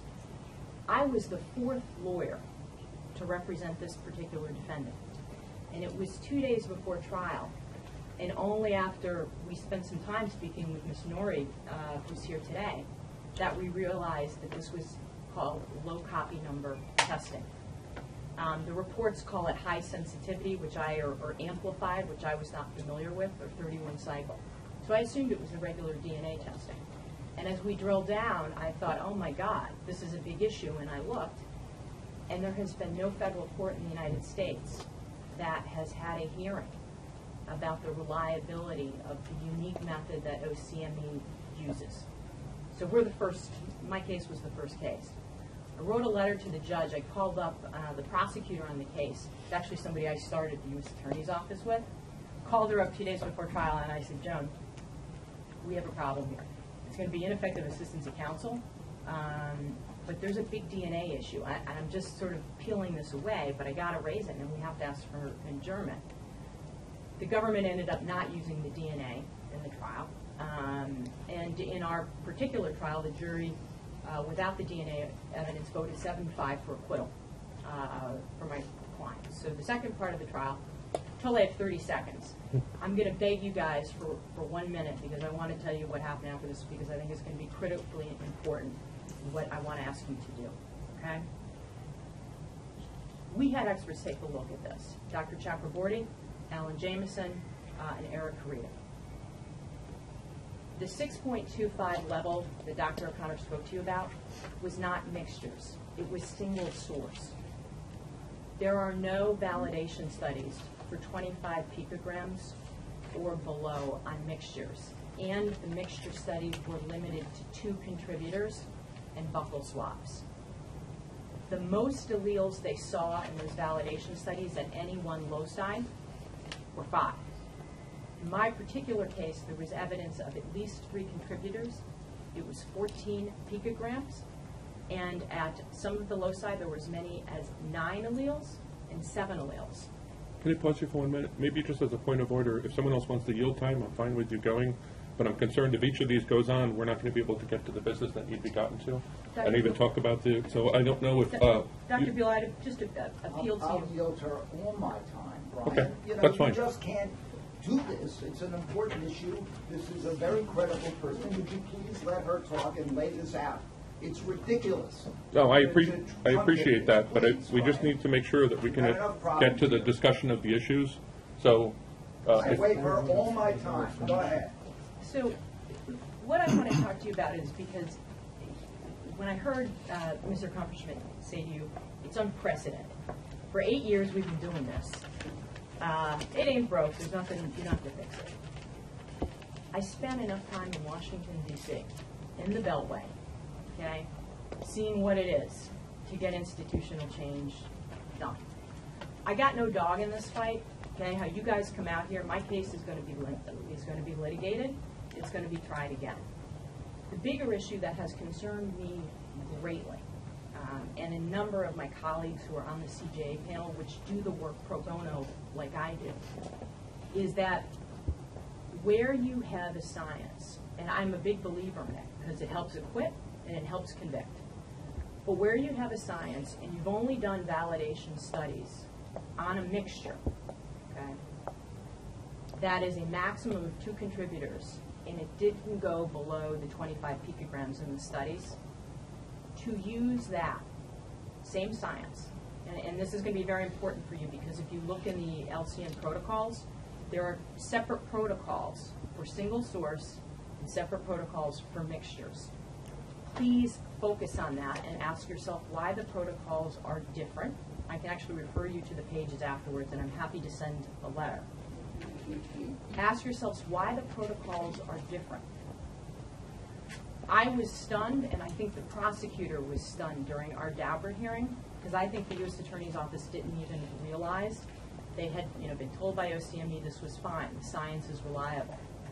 When it came out that they hadn't done testing on mixtures below 25 picograms, and the testing was limited to just 2 contributors who were known and were buccal swab samples, not degraded samples, not crime scene samples.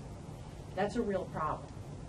And so I understand what Mr. Kumperschmidt is saying about, doing it for 8 years, this is unprecedented. A couple things I want to point out to you, because a lot of you weren't on the committee back in 2005 when this was approved. When the committee approved it, OCME did not give you their final protocols. The protocols were finalized afterwards. In the draft protocols which you were given, this subcommittee was given in May of 2005, there was a draft protocol that said LCN testing would not be done if there were evidence of more than 2 contributors to a sample. That was in May of 2005. I am happy to refer you to that portion.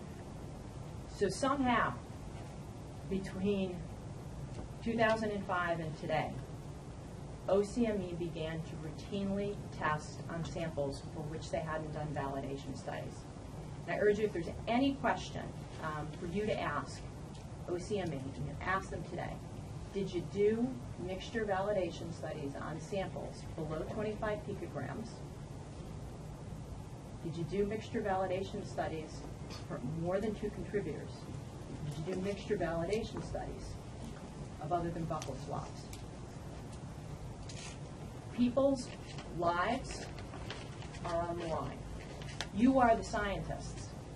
And when I stand in front of a jury, especially when I was a prosecutor, I relied 100% on what OCME told me, and believed it because I didn't understand it for the most part. I relied on what DEA or FBI or Secret Service told me about counterfeiting and about the ink. You have an enormous responsibility here to make sure we get it right. No other lab in the United States has adopted OCME's unique interpretation method, none. The FBI categorically rejects any LCN profiles from its national DNA database. In OCME's own internal protocols, and I can refer you to the pages, their internal protocols would not allow the partial profile they drew in my case.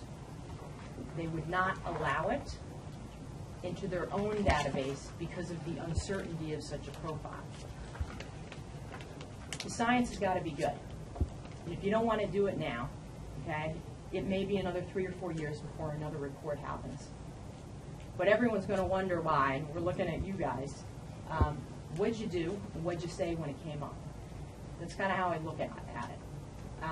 And I implore you, as someone who has been in the criminal justice system, not as a criminal, but as a prosecutor, and very, very recently as a green defense lawyer, to take this up very, very seriously. It's going to matter a lot to the DA's office, the U.S. Attorney's office, and everybody else.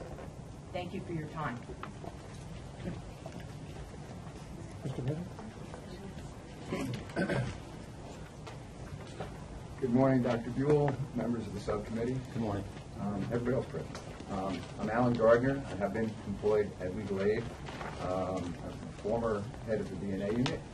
I'm speaking on behalf of the Defense Bar and not on behalf of the Legal Aid Society. And the first thing I will do is join in everything that Ms. Goldthwait and Ms. Gladen said. I've been looking at the statute that created you guys and empowered you guys. And the work that was done on the Fry and the Dauber hearing that were conducted recently within the last year and change shed completely new light on what low copy number technology is and isn't, as compared to the MEGNAT hearing that was held in Queens. And that is because finally the validation studies were released for independent experts to look at.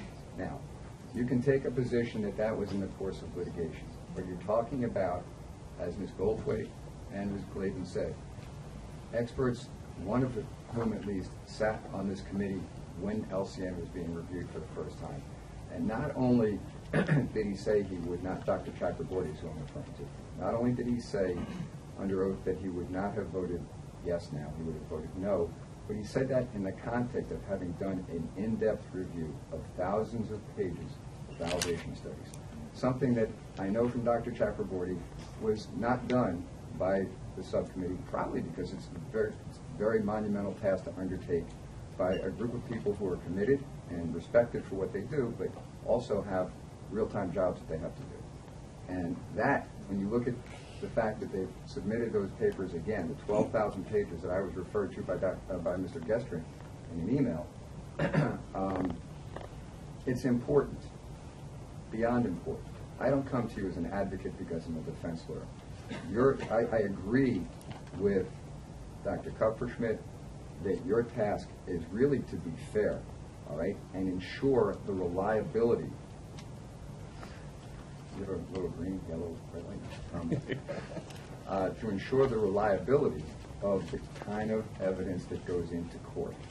And look at clinical science versus forensic science. I've been scratching my head. My hair used to be a lot longer. In clinical science, if a pharmaceutical company wants to put out a drug that they says is going to defeat or at least limit a disease, they have to do an incredible amount of tests, in-house validations. They have to then run tests outside, human testing, and then only after they validate it themselves, they have to send it to an external source, the FDA, to get it approved. Because if that drug turns out that it's going to kill somebody or significantly injure them, it's not going to be approved. I don't think forensic science should be any different. And in fact, the legislation under Article 49B, under 995B, provides this body with the ability to empower an independent advisory council of scientists with expertise in this area to review a new scientific methodology. And I think you should look at LCN with new eyes as a new methodology, given that the validation studies have only recently been released and looked at by experts who were involved in assisting counsel in a case. But these experts are people who are very well regarded by everybody on this committee. I don't think anybody has any disrespect for Dr. Bedoli or Dr. Chakraborty or Angela Van Dahl or Alan Jameson or the other experts that were involved in the review of these materials. And so you have the power to do that. You have the power to appoint an independent lab to review under 995B a methodology presented by a laboratory to you. And if I can get a little more than a minute, I'd be really happy to do that. You know, I was concerned when I heard Mr. Kupferschmidt say that we've been doing this for 8.5 years. I had just as concerned as when I got an email from Dr. Ballantyne, who I wish was here, in which he indicated they've done hundreds of tests, they've been doing this for 7 years. There are other forensic methods that have been presented in court for years, and I would cite, for example, arson investigation, where convictions were obtained, where death penalties were obtained, where death penalties were executed, where that science was later debunked, although it was used for years and years. You know, I don't envy you guys, but this is your job as the DNA subcommittee, part of the Commission on Forensic Science. And I, again, would join everybody else in imploring you to use your statutorily granted authority to take a good, new, hard look, given what's out there now in sworn testimony based on reviews of validation studies that I don't think anybody at this table has ever gone through in significant detail like the people who have looked at it. I thank you very much for your time. Thank you. Thank you very much. Does committee have any questions for the speakers? I think it might be, I'm sorry, go ahead. I have one because it's been brought up by all three of the speakers I'm not an expert on the hearsay rule, but it seems like we're hearing about Ronajit's sworn testimony without him here. And as an exception to hearsay, can we have, was this an excited utterance of his, or a statement against interest, or dying declaration? I hope not a dying declaration. In fairness to Ronajit, who's a friend and colleague of ours, could you give us any insight into why he was for the war before he was against it? Well, we can certainly provide you with his testimony, which makes it very clear. It makes it very clear, and I would invite, in fact, one thing I did not say that I think everybody would agree is that in examining this, I would ask you, if you're not going to appoint an advisory council, who I would suggest Dr. Chakraborty be a part of, that you invite them to your next meeting to speak on these issues directly, so it's not hearsay, you're hearing it from the person. In that regard, I should just say as a process question, and I'll take 15 seconds because she's had 15 on the calendar, Brian. I mean, I respect all of you as colleagues, and this is very important. Dr. Bedoli and Dr. Chakraborty are vitally interested in sharing their insights with you, and they would just like to be requested by the commissioners to do so. I and a number of the other commissioners we're going to simply write them a letter and say, you know, come here and or send something to share with all of you about their concerns with respect to low copy number testing. But then we were told that there were thousands of pages of documents that nobody could see until Mr. Kupperschmidt made a presentation here, and only then could they be accessible through a FOIL request. So it seemed the better part of wisdom to wait and see what they were going to produce. My very simple question, which is embodied in the second request for presentation here, is where is the validation study? You know, Dr. Kupperschmidt is entitled to his opinions, but he's not entitled to his facts. And when you look at the presentation by Dr. Prinz and you look at the record that you have of presentations made to the DNA subcommittee and our full commission, what we were told was that low copy number testing was not going to be done below 20 picograms, okay? And that was the limit.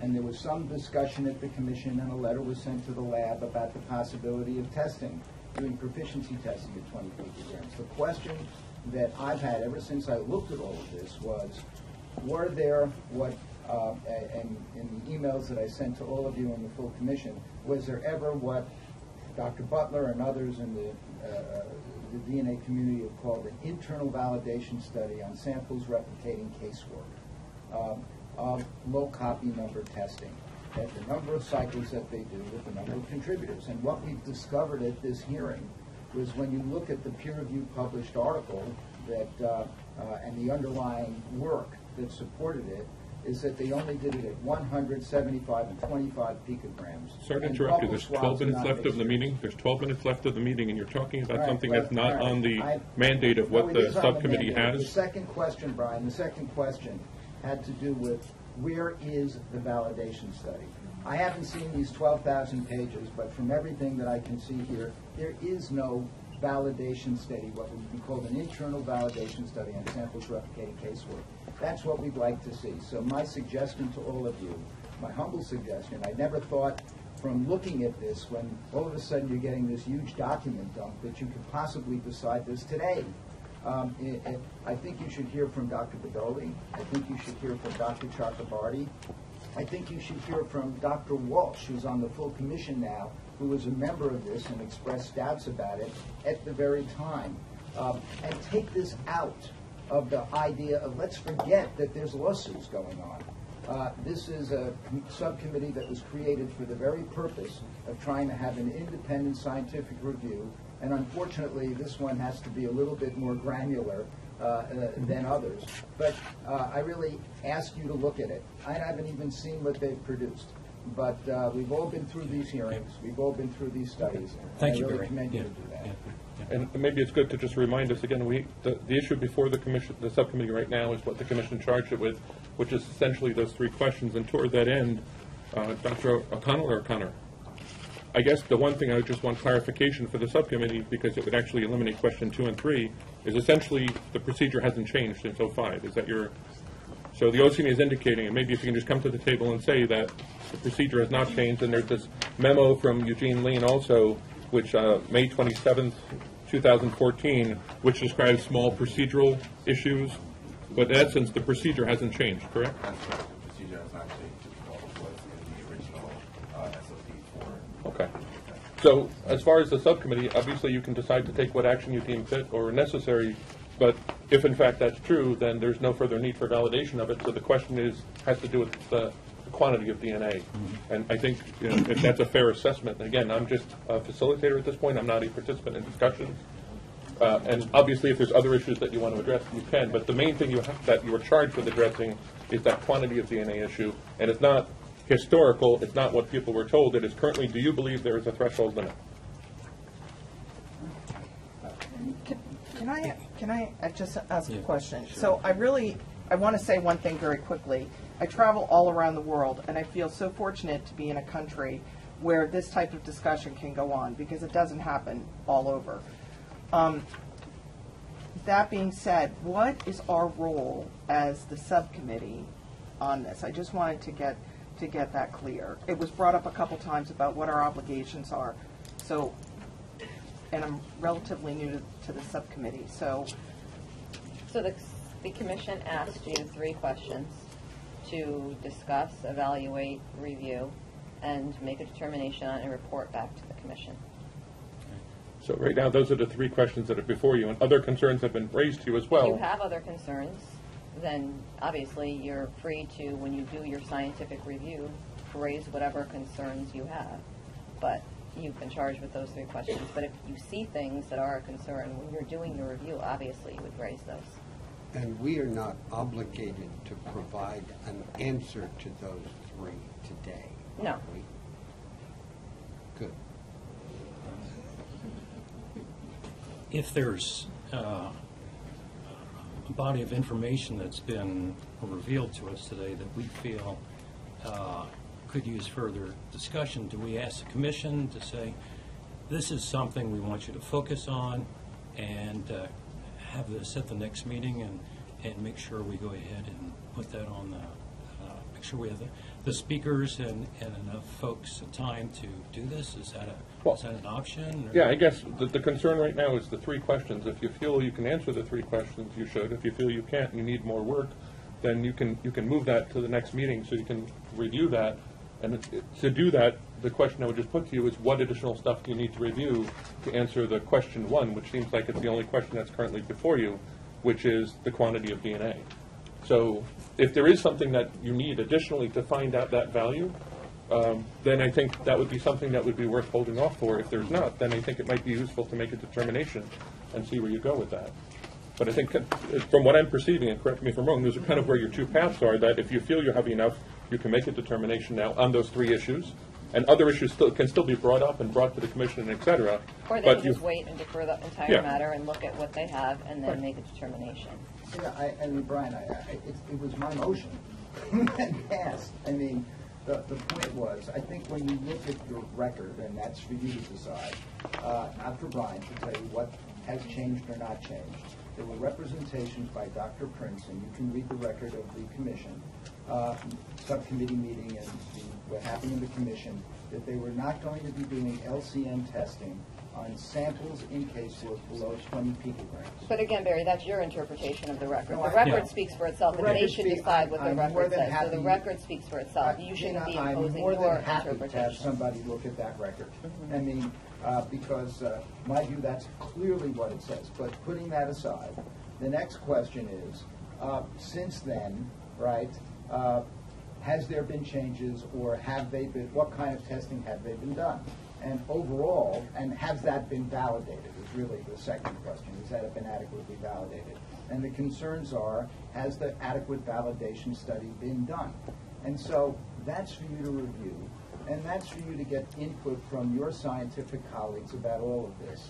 This kind of thing has happened before. Look, I hope you appreciate that the Innocence Project has no particular interest in seeing this kind of technology found to be wanting or unreliable in any way. So why am I so concerned about this? I'm concerned about this because as a process matter, I believe you as scientists, this is why this subcommittee was set up by all of us who started this, have an obligation to take a look at the record, look at what your other colleagues say, and ask the questions, has this been adequately validated? Do you think it needs more validation? What do you think about the scientific bona Well, fides? I think it's time And now just for to the... clarify, they are the DNA subcommittee. They are the scientists who have been appointed to study this. If they feel they need additional input from others, they can get it. If they don't, they're under no obligation. If they feel they have the knowledge and insight in order to do this, they don't need to consult with other people. And one other important clarification, I didn't state the OCME protocols did not change. The OCME clarified. I asked them specifically because it's a point that is directly related to point 2 and 3. I just want the record to reflect. I'm a facilitator. I'm not trying to move the discussion in either way. That's an important point to clarify and move the discussion forward.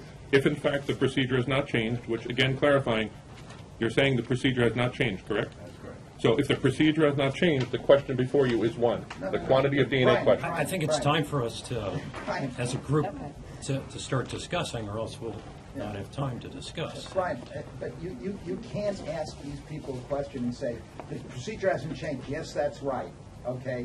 As though that's a fact, because when you look at the record, it's clear that the procedure has changed. They even said so. So you have to make your own findings about this. That's the whole point, and whether it's been adequately validated. And all that I'm saying, and what Mr. Gardner referred to, when you look at the specific statute, you have it's specifically authorized that you can get input from whomever you need and whatever you need to make a sound scientific judgment. And obviously the people that were even on this subcommittee, like Dr. Walsh and Dr. Chakrabarty, and somebody that we all know, Dr. Bedoli, have looked at this, and in response to what Fred said, nobody wants you to have any kind of hearsay. We want you to all look at it. That's what we and the full commission need. That's why I made the motion. That's why I brought this to your attention, because I am vitally concerned. I hope that it all could be validated. I hope that even going forward, if you find there was inadequate validation, they can validate it. I'm not rooting against them. I'm just deeply, deeply concerned by what we found, and we're hoping that you can get to the bottom of it. And I don't think you Let's can have personally Matt, with this document dump at the last minute. Let's have you Matt. lot to do. It's 15 minutes now we've been talking about this. Let's That's have at it. fine. And one other point, if I could just urge you, on the minimum amounts, single source versus mixed sample, that's very critical as to how low you can go. One more issue, Rita failed to say the Dauber hearing passed, so it is going to be No, it presented didn't. federal court. No, no. I can tell you what the status is, and this is. I think the Fry and the Dauber hearings are irrelevant here. It's not relevant, I but think can what we tell need to you do is we Judge need has to pointed discuss out. the issue, and if we can be allowed to discuss the issue, I'd appreciate it. Because the people that make the decisions, not me, facilitator, big and ugly, but facilitator, need to let them talk. Gentlemen, start your engines. So Ladies, let's start your let's engines. start discussing, okay? 'Cause I am running out of back power here. Can I go first? Certainly. Or I can go Yeah. last or first? Go first. Yeah. Not with specific regard to LCN, but it's clear as a bell that we, the editorial we, can isolate DNA from single cells. And we do it in our hospital every month for pre-implantation genetic diagnosis, where a single blastomere is microdissected by our embryologist from an 8-cell embryo for a single-cell PCR for determination of the status of specific targeted genetic diseases that may be inherited or presumed new mutations or chromosome translocations. And we do this as a routine. It's called PGD, pre-implantation genetic diagnosis. A single human diploid cell contains on the order of 6 to 6.5 picograms of double-stranded Watson-Crick DNA. We all know that. That's not new information. There are books written about single-cell PCR. So coming out of the gate, I have no particular thought that there is a threshold below which adequate, accurate DNA testing can be performed on 1, 2, 6, or 10 cells. That is not a question to me. Part B of my opening comment is that I was not a member of this subcommittee at the time these things were reviewed. I have not had the opportunity nor the time to thoroughly review them, and I would not stand in the way of participating in that process if the rest of this committee wants to do it, but we might, if we decided to do that, might need to look at a larger body of literature, because there's literature published from labs that do LCN successfully, and look at the cases where exonerations have happened with low amounts of DNA. And I would hate to be the Daubert gatekeeper here. I think that is an issue for the courts, not for this committee. But I think this sword has two edges, and an accurate DNA result helps innocent defendants, as well as it helps bring justice to the true victims of crime. So that's all I have to say at the moment. Ken. As a researcher, I would largely second that. We have done studies in the lab years ago when the expected amount of DNA in the material that was subsequently amplified was 1 copy, only one of the 2 chromosomes. And of course, there's a stochastic element. Some of the vials did not amplify, and some did. And I would argue that the issue is not, is there a lower limit? It's, there is a lower limit. Below 1 copy, you simply cannot amplify it. How that works out in forensics is something that is a separate issue and probably needs more examination. And I'd be willing to spend time looking at that. But a basic question of, is there a lower limit, is whether there's DNA there. I can completely agree with that. So there's a lot of studies. In fact, many years ago, the physical anthropology community got quite interested in the ability to replicate very rare archival samples in an accurate manner. And so there's a whole body of literature now that's a couple decades old looking at extremely finite amounts of DNA, replicating that DNA via a variety of different approaches, including extended cycle PCR, nested PCR, some of the classic LCN methodologies. And indeed, the correspondence in the genetic studies is quite high. In fact, across DOP, Telenius, and PEP PCR, you've got better than a 99% correspondence between the archival templates and the replicated samples in terms of genotypes at multiple loci, some of which are greater than 600 bases in length. And so the threshold question, I fall the same way. single-cell PCR is a reality. It's being done. In fact, Jack and Mark Perlman just published a paper on laser capture microdissection analysis of single cells. So this is routine. The threshold is whether or not there's a copy. There's thousands of papers out there that look at low copy number, one cell analysis. Matthews just published something in forensics. There's great body of work out there, and it's material that we're going to see more and more instead of less and less, in my opinion.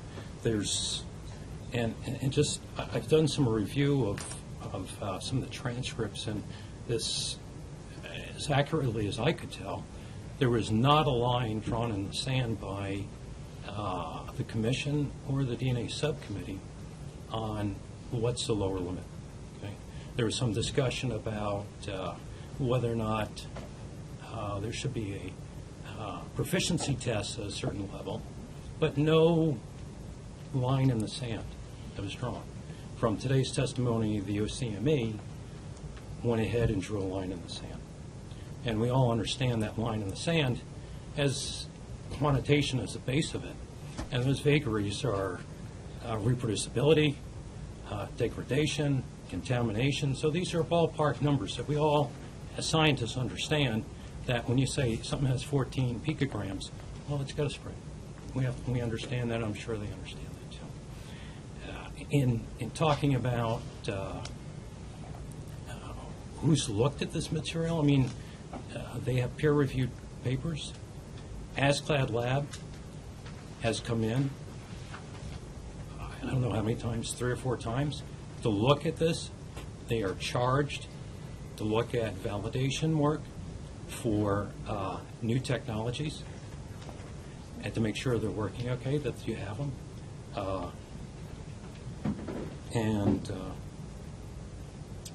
Let's see. I guess I'm agreeing with you guys that there's no scientific line in the sand for LCM. They have one if they're abiding by it. I believe I'm good with answering this one question here. Is there a line, do they have question number 1? There is, unfortunately, which I cannot answer, a second component. Can we point to the line in their protocol or in the approval? What's the exact wording? Please provide the specific positions of the validation approved in the 205. I haven't had time nor to go back, nor do I have a copy. Well, I believe that's where Mr. Scheck has brought up the statement made that was not a hard line, but a stated intention of not to go below 20 picograms. That's in some of the documents, and I forget who I got them from, but literally I did go back through and look at that. But that was not a line drawn in the sand, nor was it a mandated line. It was a statement of, this is what we're going to do. Can I ask a clarification question of all of you? If, in fact, you amplify something and you don't even look at the quantity of DNA, and let's say there's virtually no DNA there, is that going to lead to a false inclusion or a false exclusion if it goes down the pipe? My impression is it would lead to a false exclusion because at most you're going to get random garbage coming in, right? You're not going to get an organized profile coming out of that. Like, I think that's one of the base questions that's underlying all the issues that have been articulated to you today. And I just, does it matter what the low level is? Because if, in fact, you go below whatever the lowest level is, will you end up with a false inclusion? Will you end up with a false exclusion? What is the actual implication? Well, I mean, we're getting into the nitty-gritty, but you have to have procedures in place that assure that the standards are done separate, distinct, and that there's no chance of getting that material included in your own notes. I mean, those, and we're not talking about that today, but those are essential. Those are very necessary to make sure that the process that you're talking about there doesn't occur. You know, I mean, we mentioned John Butler. He's got a paper that talks about low-level amplification, splitting it 3 times as a recommended process. So there's, when we say nobody else has considered this, there are others who have looked at it, done experiments, and understand that that's an appropriate way to go.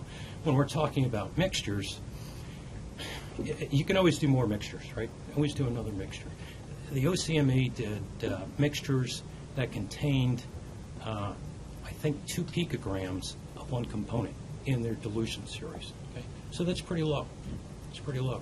Okay, do you want to do 3 mixture samples? Well, you could do those too. You could do 4 mixture samples, but as you decrease the amount of DNA, the information you get will just marginally be better than what you have when you're getting down to these 2 picogram levels. To try to, I mean, at the end of the day, what you need to do is set protocols and procedures that allow you to look at these low-level peaks in the electropherograms. And that's where the end of the day comes, the low-level peaks in the electropherograms, which you have to have those rules. And to do those rules, you should have well-known samples to start that off and do that, you know? And that's what they did. And they dropped down very low concentrations, amounts of DNA, which would mimic, in my mind, some of the samples you see. Now, can you do more validations? Yeah, sure. You know, are they necessary? That's a discussion we can have. I just have a quick Yeah. question. It was kept being said that at some point somewhere, I don't know what document it was in, that they would not go below 20 picograms in an amplification. Well, I found several times in their various versions of the manuals that they can go, that the notations, samples providing less than 20 picograms per amplification, are suitable for comparison, or suitable only for comparison, and can only be amplified with permission of a supervisor. So they don't have a line in the sand. There's no low-end threshold, as far as I'm aware of, in their documentation that was provided me, anyway. Yeah. Both in the manuals and right. in the validations. And in the validations, they consistently, even though there's a plus or minus, they state a plus or minus 30% error in their Quantitation plot, difference, yeah. that they consistently went down to 6 picogram, Right. 6.25 picograms Yeah. in their amplification. Yeah. So, Yeah, I mean, if we're looking for particular sections in the validation that talk about 6, it's throughout. I mean, that's their standard, is 6.25, is that right? Yeah. Amount. So that's throughout the procedure. So I would agree. Yeah, does that answer question 1? I didn't find any, I couldn't find any evidence where there was a hard line in the sand at 20, and if somebody said, oh, it's 20, it's not 19 and a half, I mean, the variation in that, it's kind of like, do I have a lot of DNA or I don't have as much DNA? I think when we say, oh, it's 5 or 6 or 7, that's not really realistic. Those are unscientific distinctions. So you can't be that accurate at that level. So just to answer the first question, I think I'm kind of fearing that we're all in agreement on that one, that correct me if I'm wrong. Yeah. No. Okay. So it might be worthwhile, if you feel you're there, to make a motion. We'll capture that motion, and then we can move that back to the commission, at least on this specific issue. So I think we need to provide the specific portions of the validation approved in 2005 which address this issue. I mean, that's the second part of the question. Is that with respect No. to mixed samples as well, the 6.25? Because the only validation study for 6.25 was single source. Pretty much everything that they did here, they did serial dilutions down to 6.25 or 1.25 picograms per microliter. But on the mixtures, where there's more than one contributor, Some of them you can't anticipate, but there's going to be a mixture. So I'm just focusing on I'm just trying to focus on the charge that we have right now. Yes. That's separate from I heard a lot of other issues that were raised today, and I'm not ignoring those, but I'm just focusing on this right now. Right. And again, if you look, it specifically says that in Eugene Lane's response of May 13th. And we are again supplying validation summaries for LCM methodology throughout. It says specifically, talks about specific page numbers, et cetera. Those are documents that you specifically have. So, I think what you can really do here, if you want, is come up with a motion to articulate what you guys have been discussing about the threshold limit, either being a moot point or however you want to qualify it. And I think you have to rely on the testimony of the OCME here and the documents they provided to say that their procedure hasn't essentially changed. They've provided you every document they've ever had. Again, that's 12,000 pages documents that alluded to. But here you have the lab director making a direct representation to you, which there are consequences for if it's an improper statement. You have a document that's provided to the subcommittee, which is part of the commission. That's something that you can use. I think that the issue that the reason that you got this question about 20 picograms, right, had only to do with the prior statements in the record before the DNA subcommittee. In other words, there's a disagreement about whether or not Dr. Prince said we won't do LCN testing below 20 picograms. So that was what that question was about. And it has nothing to do with whether we could do testing on less. The question I think Dr. Buell, that we are interested in, second and third, is has there been adequate validation, right, of doing mixed samples below 20 picograms on samples, on casework samples? That's really the issue that's before you, because we didn't see, at least I didn't see, any validation studies on samples that replicate casework. Remember, we're talking about swabbing with guns, right, with lots of DNA on it.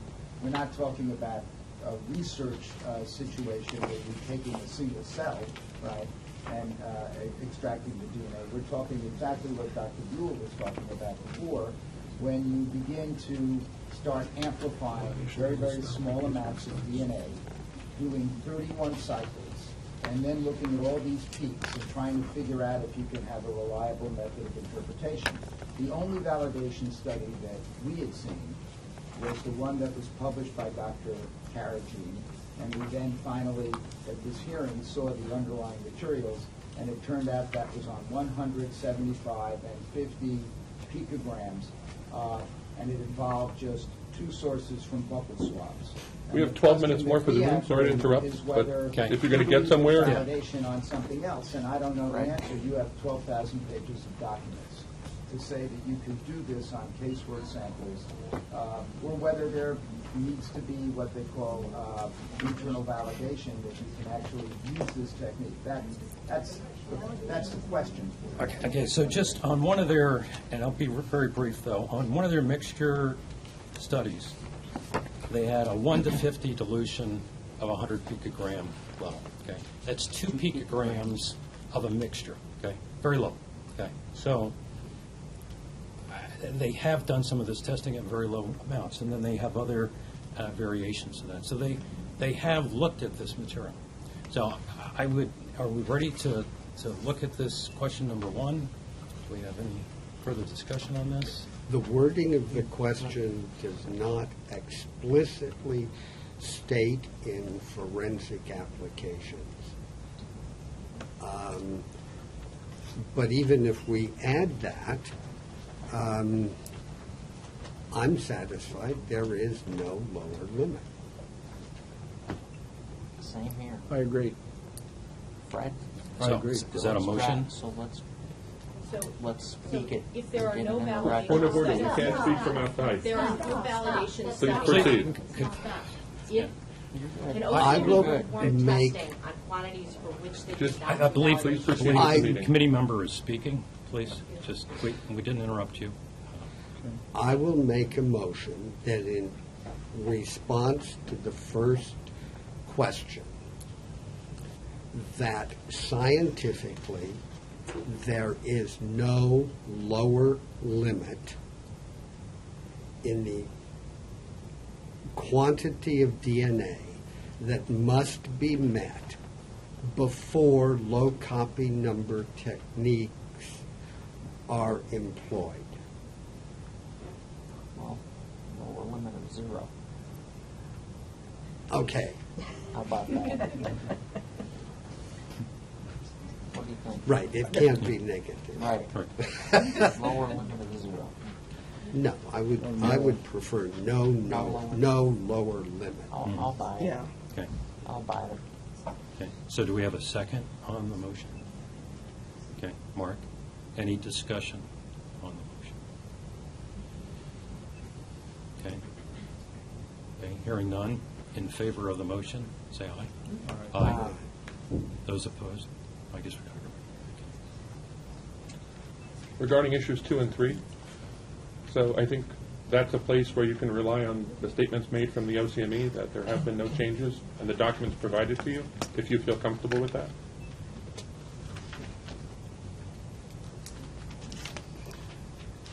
I haven't had the time or taken the time to compare prior and current, so I don't think I'm able to answer that question. I agree. I need more time to review. We didn't really have much time to review, and I'm uncomfortable with just taking somebody else's word for it. Okay. And while we do know there have been some changes in terms of equipment, the question is, are those material and relevant? So that has to be taken into consideration. Great. So those issues will be deferred to the next meeting. Okay. Okay. So Do we need a vote on that, Are we or- making a motion To defer? We're tabling to 2 and 3, deferring to the Yeah. next meeting. And I think I'd like to just follow on with Ken's comment, that to say there have been no changes is a pretty broad statement. And to say that they're the same is pretty broad. I think that it needs to be, the question needs to be a little more specific, as you pointed out, any material or substantive changes that would affect the processing of samples. So motion is going to table that part? Yeah, but I, So do we direct, I mean, do we look Can ourselves? we have discussion about how we would address 2 and 3 Sure. at the next meeting? Yeah. Do we want to take this responsibility individually and severally on this subcommittee, or do we want to divide it up, or do we want to call for the input of others, as has been suggested?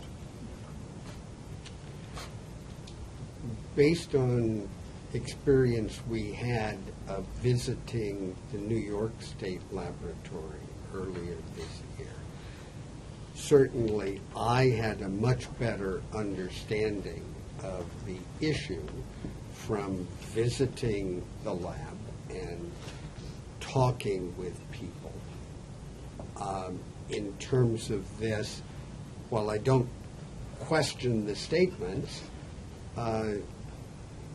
possibly visiting the lab, spending some time, would not, I'll phrase it negatively, would not be unreasonable. Ken and I were together there, and it was extremely helpful. Are there funds available to We can invite facilitate this it. entire subcommittee to have an on-site visit with Dr. Wickenheiser? Well, no. I mean, with Tim here in New York. Sorry, Just sorry, as a Ray. question, if everybody comes, is You're there an always open meeting? welcome back, Fred, but I think if we can find a date and a time in the Or summer, get as many people as you can. and maybe Jack will be able to He's- travel. Different dates? July. He's out, yeah, I July. think Because if they're going to have discussions, then it would be Right. I think we'll facilitate members of the DNA subcommittee at different instances getting there, so it's not an open meeting. You're not having a separate meeting. You'll have your own individual fact-finding, and then you can discuss your cumulative results in a public forum. Right. So we can't have you all go at the same Right, time, as right. convenient as that would be. Discuss Because among yourselves. It has to be It has to be a pairs of public meeting. 2 or less? Yeah. Well, you can't have a You quorum can't have and a quorum, you violate can't have open 4. meetings. You can go Three. Three. Any, You can do 3 groups of 3 or something? Yeah. Right. All right, then, Mr. Chairman, I would propose that in order to address questions 2 and 3 on this document dated May 1st from Catherine Levine to Meredith Rosenberg, that we arrange site visits to the OCME in New York City to fully explore these issues. Okay. Do we have a second? Second. Okay. Any discussion? Okay. No, I just think you could take the old procedures and compare them to what's happening now, and Without a site visit? no, with a site Oh, visit, yeah. I think it's an excellent idea. Yeah. And then you can really see, I think that's much easier than just trying to look at 2 documents and compare. Okay. Okay. We'll facilitate that. Okay. So, all in favor? Aye. Okay. Passes. Yeah. Okay. So are we done with this section, moving on to the next section, is that correct? I think we're shy on time, and I think you also have a flight coming up. So I'm not sure, we might have to defer some of these other things to the next meeting. Is there? I We're on can do that partial quickly. matchup, right? We're on, I think, Partial? You could have got 5-minute issue. no, we don't- I don't have that. Oh, somebody else. Who's giving a partial match update? I don't know anything. Who's giving a about partial that. match update? I have Catherine Crowder later by phone. Right. Do we think we can address it in 5 minutes? I could do the partial match thing in 5 minutes. I don't know if you can do, if you can do Kathy Corrado in 5 minutes, that's fine too. The partial match can wait till next time. Chair's call. You want Sure. So, Yes. Yes. Corrado? Okay. Okay. Yes. Can you reach out to her?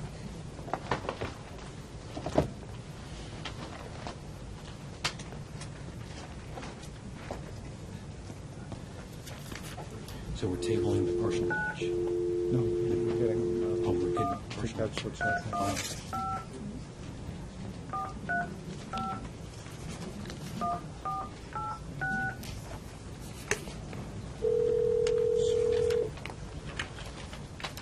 Oh, this is Kathy. Hi, Dr. Crotto. This is Kathy Levine. You're on the speakerphone at the DNA subcommittee. Sorry for the delay. No problem. So Dr. Prado is on the phone, and there's a lab disclosure there that you've all had access to in your binder. If anyone has questions for Dr. Prado, she's available. No.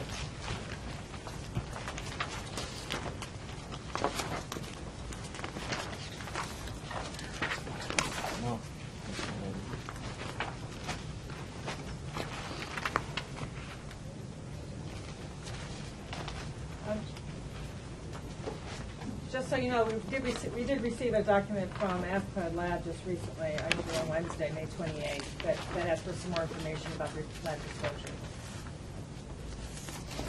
And Circulation.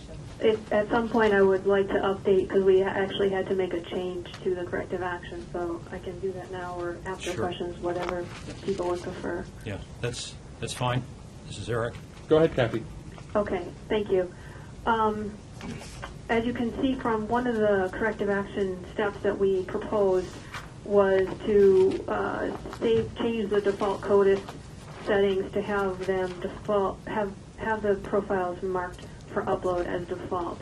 And we thought we would do that. We had talked to the CODIS help desk about it, and they suggested that was simple to do, and they walked us through it, and we attempted to implement that. But after the first time we did that, we checked it. The profiles were not being automatically marked. So we did some research, took some while with the CODIS help desk, and it was determined that moving them from one index to another does not allow us to do that. So we have since changed, instead of that as one of our steps in the corrective action, we've instead instituted that after the upload, the CODIS technician will run the reports to make sure that there's nothing left unmarked. So they'll do that after every upload. And then in addition, we're still keeping the same quality assurance action that we put in there, which is we'll also quarterly, we're going to run these reports and check them as a separate measure. So, that the upload is the immediate measure, and then the quality assurance quarterly, we're going to check them again. A separate person is going to do that, mark it down. So we're actually checking it twice to make sure we're not missing anything. And that was it. Any questions from the committee? No. Thank you, Dr. Corrado. Okay, thank you. So I think due to time, I think this is going to be the most you can squeeze in. What about the other disclosures? Can you do it in 2 minutes?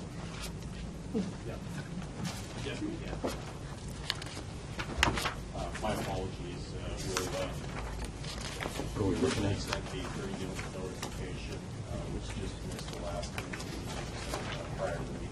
That missed the deadline for the large. Can you speak up a little, Rick? Sorry. So we're going to provide a brief update to the DNA subcommittee on a quality event that we had in the lab, and just address and get issues of technical nature and describing. So I'll try to make this quick. We had a nonconformity that was reported on March 3rd, 2014. It involved a tube switch and an analytical procedure, specifically a YSCR amplification step between two buccal swabs that were submitted in a homicide case. A report went out on October 11, 2013 with these erroneous profiles, these switched profiles, which made a false inclusion of the defendant on an evidence item that was collected from the scene. We immediately notified the district attorney and the state police investigator who was the lead on this, of this problem, and additional notifications were made on March 13th to ASCLAD Lab, DCGS, and all the other agencies as we were part of the state police. In short, we did root cause analysis. We found out exactly the step that was involved, which was a dilution step made from the neat DNA extracts that we used for the autosomal STR amplification step. Those were switched in that process. Therefore, everything downstream had the wrong DNA in that label too. We also got the controls. There were 5 controls in the case, 3 buccal swabs and 2 blood stains. We had them all returned. We analyzed those, and then we issued an amended report with all the correct profiles. And again, the only change, the only problem was the 2 YSTR profiles between the defendant and an elimination control, which was a homeowner, were switched in the report. So the homeowner was arrested? Excuse me? Was the The suspect had already been developed in the case. Okay. It has not yet gone to trial. Was this a tube transfer issue? Correct. Are those tube Essentially- transfers witnessed by an initial by a second person? That's what we have now. This was a manual step. It's not done. The YSTR was not done as part of the original STR amplification, autosomal STR amplification. However, now, as part of our preventative, we have initiated a witness step at this stage. So the defendant, there was other evidence that was developed that he was being held. So certainly it's not positive, but it was before trial, and the information has been provided to the attorneys and so forth. So it's been corrected, and the report has been issued. So there's been no incorrect arrest, if you will, or the homeowner otherwise. So the information's been corrected. Certainly it's not positive, but it was the only unwitnessed step we have in our protocol. Yeah. It will now be witnessed. And we're also doing further presented corrective actions. This is just an update, given the nature of the situation. We did provide this information sometime back, but just made this in terms of providing information. And I might add that the technician that was involved in this, we interviewed her at and we determined at what stage probably it happened, which is in the labeling of the tube, not checking the label, and it was in the wrong position, and DNA was pipetted into that from the knee into the dilution tube. That's where the error occurred. We did an observation audit with this technician where she went through the whole procedure, again, in the laboratory. We saw no problems with her technique or her understanding of what went on. And we also checked all of her YSCR cases that she had done previously. 6 of them involved multiple males.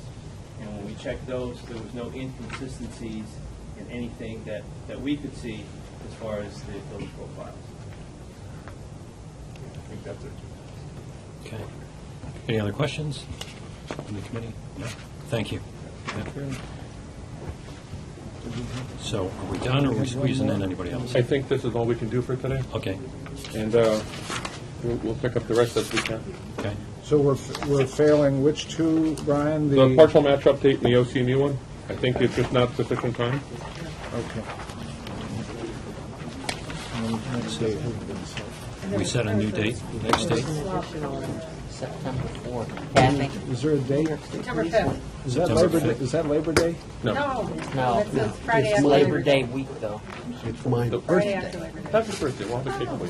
I will be 39. September 5th. September 5th. I need a motion. Okay. Friday. We need a motion to adjourn? Monday. Move for a motion to adjourn. I will. Okay. Second? Second. Favor? Aye. Stand adjourned. Thank everyone for your patience today. No, second.